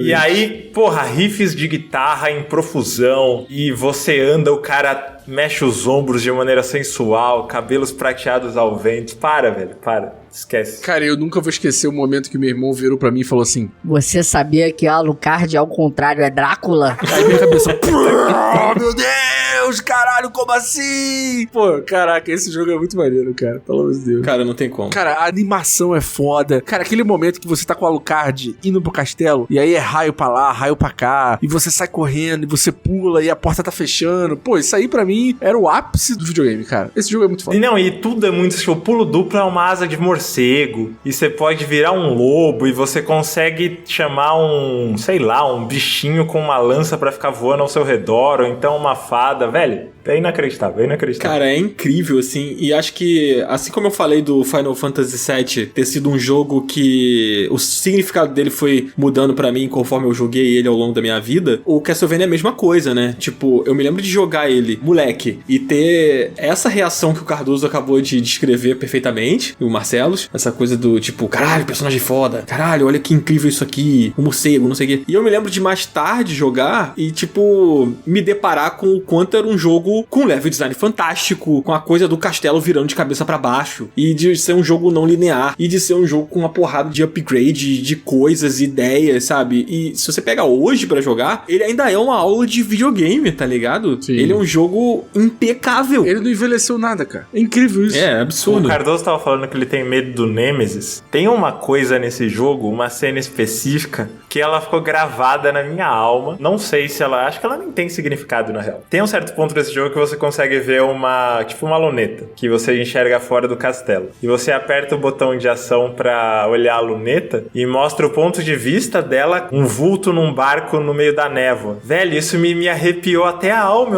Eu não dormi nessa noite pensando, que é isso, velho? Quem tá nesse barco? O que tá acontecendo? E o jogo não responde isso, e pra mim isso, pelo menos que eu me lembro, ele não responde. E, sei lá, pequenos detalhes que deixam, além de tudo, ele com uma atmosfera muito própria. Acho que poucos cenários na história dos videogames pareceram tão grandiosos quanto o castelo de Symphony of the Night. É, cara, é fantástico. É um jogo que... Tipo assim, acho que o termo Metroidvania existe por causa desse jogo, né? Foi a partir daí que, tipo, ele misturou vários elementos ali, ele introduziu várias coisas, como as habilidades, né? Os elementos elementos de RPG, níveis de experiência que o personagem tinha, o combate aprofundado, papapá, com as ideias do Metroid. Então, a partir dali, a gente passa a chamar jogos parecidos com Symphony of the Night de Metroidvania. Cara, jogos que, tipo, são como checkpoints da história dos videogames, assim. Acho que ele é um dos mais emblemáticos, né, que a gente pode citar, assim. E o legado dele tá aí até hoje, sabe? Tipo, você vai pegar aí o recente Hollow Knight, por exemplo, que é um jogo muito querido, é um jogo que é raro você ver alguém que jogou e falar que não gosta e tal. E, tipo, o Hollow Knight, ele é Symphony of the Night todinho, sabe? Ele é, tipo, aquilo ali. Eu acho que influenciou uma geração inteira indie, né? Eu imagino a honra que foi pros caras de Dead Cells poder fazer um feat com Castlevania depois. Não, absurdo. Sim, e que é incrível, por sinal. Foi um dos meus jogos favoritos do ano passado, a DLC do Castlevania no Dead Cells. Enfim, cara, são coisas incríveis, assim. Castlevania até Symphony of the Night era muito legal, era uma franquia já muito foda, e o Symphony of the Night joga ele lá pras estrelas, assim. Tipo, cara, agora Castlevania é outro patamar, sabe? Tipo, é uma outra parada. Cara, eu tenho esse jogo comprado em tantas plataformas diferentes, cara, que é inacreditável. Até pro iPhone eu comprei na época que saiu. Dica grátis, hein? A trilha sonora dele tá inteira no Spotify, de maneira oficial. É uma das melhores trilhas Absurdo. da história dos videogames também. É, incrível, cara. É isso, porra. A gente tá falando aqui, eu tô ficando com vontade de jogar. Eu acho que eu vou... Não, eu tô baixando aqui no iPad agora, nesse momento. Pô, eu tenho ele no PlayStation 5, eu acho que eu vou baixar ele agora ali, mano, e vou jogar, cara. Tem muito tempo que eu não jogo, inclusive, já tem alguns anos que eu não jogo. Acho que a última vez foi no iPhone, que a gente dividiu, né, Cardoso? Quando ele saiu no iPhone, não foi uma parada assim? Exatamente, sim. Aí eu joguei ele no iPhone, eu não lembro se eu terminei ele no iPhone, mas acho que foi a última vez que eu joguei. Eu quebrei esse jogo grindando da última vez que eu joguei. Eu acho que eu vou fazer uma run sem nada de grind. Caraca, eu nem lembrava que dava pra ficar grindando tanto assim.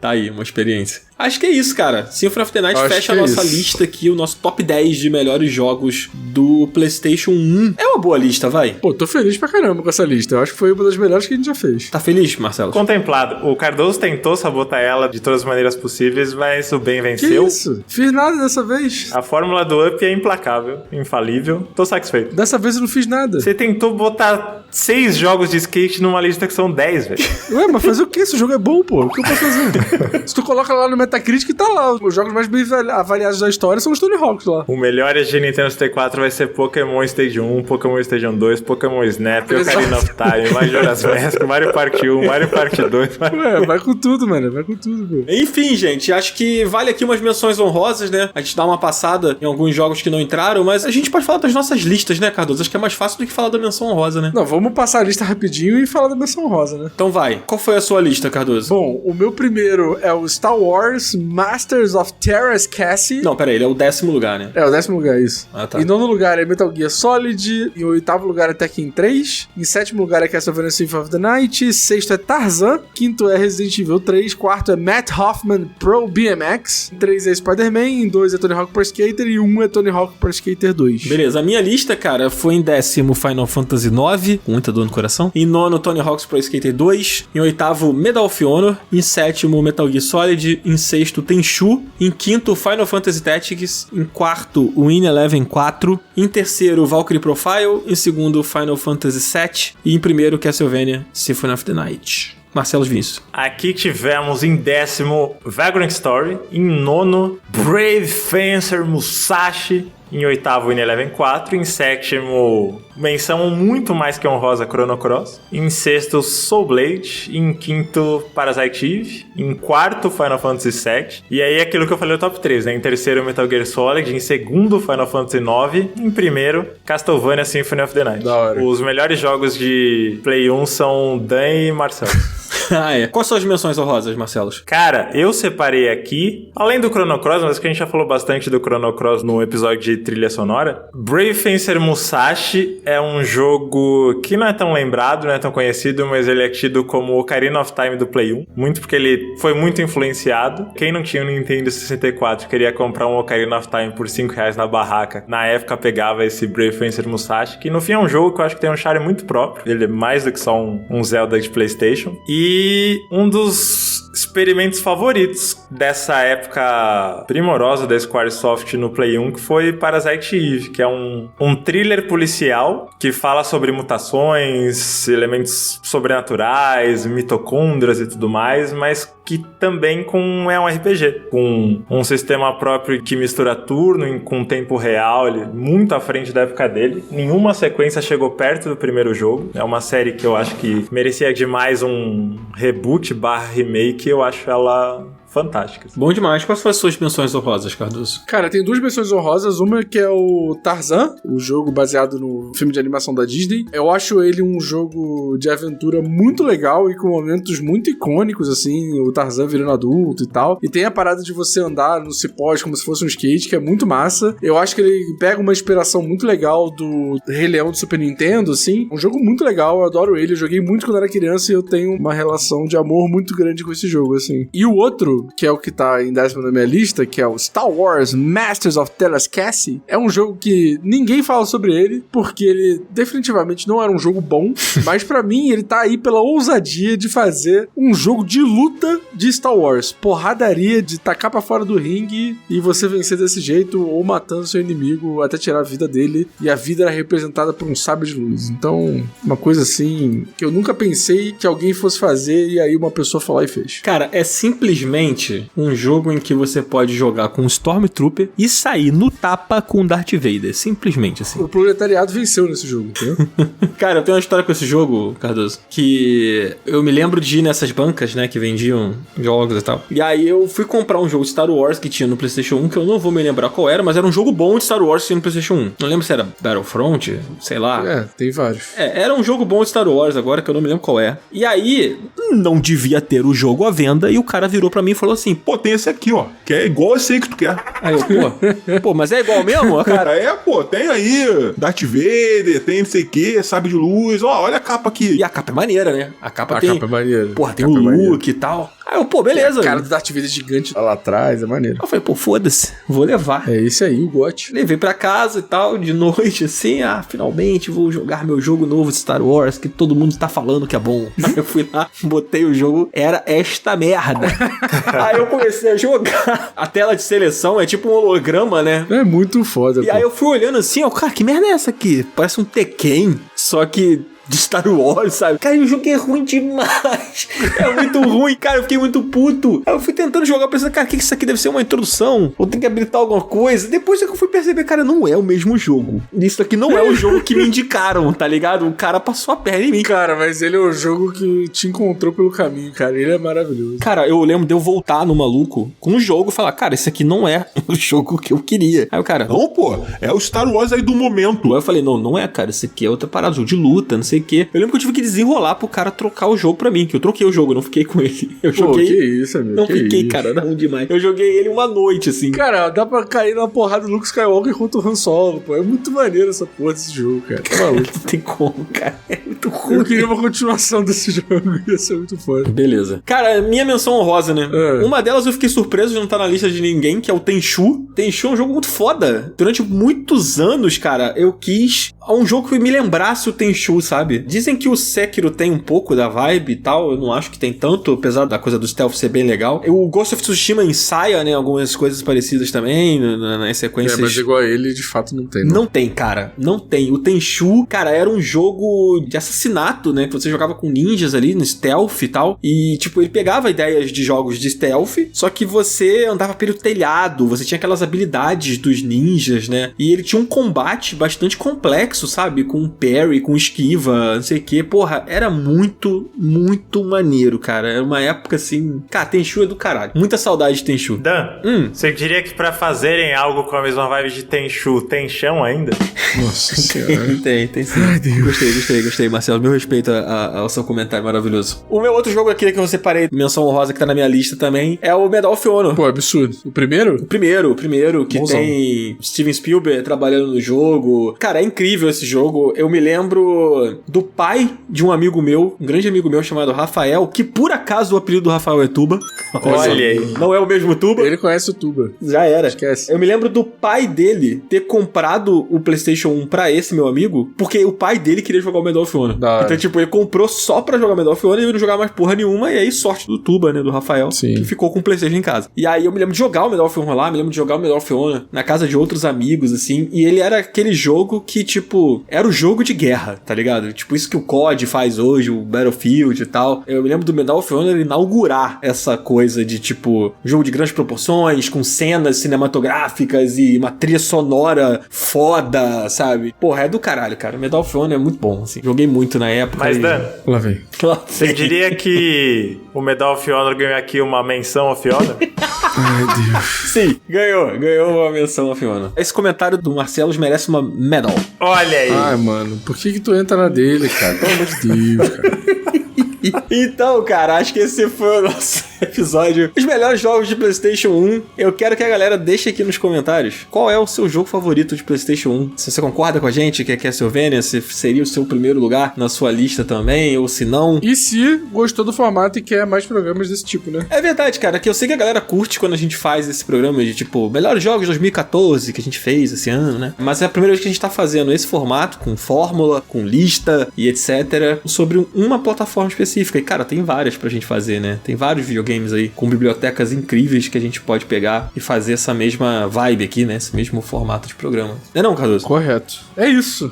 Então, assine lá na Aurelo pra você poder reclamar da gente, coisa que a gente já combinou no programa passado, que você só pode xingar a gente se você assinar na Aurelo. E também, deixa um comentário aí, ó, gostamos ou não gostamos, aí já vai deixar a enquete aí pra vocês votarem. E bota aí a sua listinha, seu top 10 jogos do PS1 aí. Fechou? Que a gente quer ver. Pô, quero ver a lista da galera. Quero reviews inteiros de Chrono Cross nos comentários. Estou ansioso por isso. Então fechou. Então é isso, a gente vai ficando por aqui. Valeu, Marcelo, valeu, Cardoso, valeu todo mundo que chegou até aqui. A gente se vê semana que vem, toda quarta-feira, 10 horas da manhã, a gente tá de volta. Então valeu. É nóis então, galera. E que saudade de deixar um forte abraço. Então, por favor, Marcelo. Então deixa aí. Forte abraço, rapaziada. Zona Norte até morrer. Boa. Valeu. Tchau, gente. Valeu. Tchau.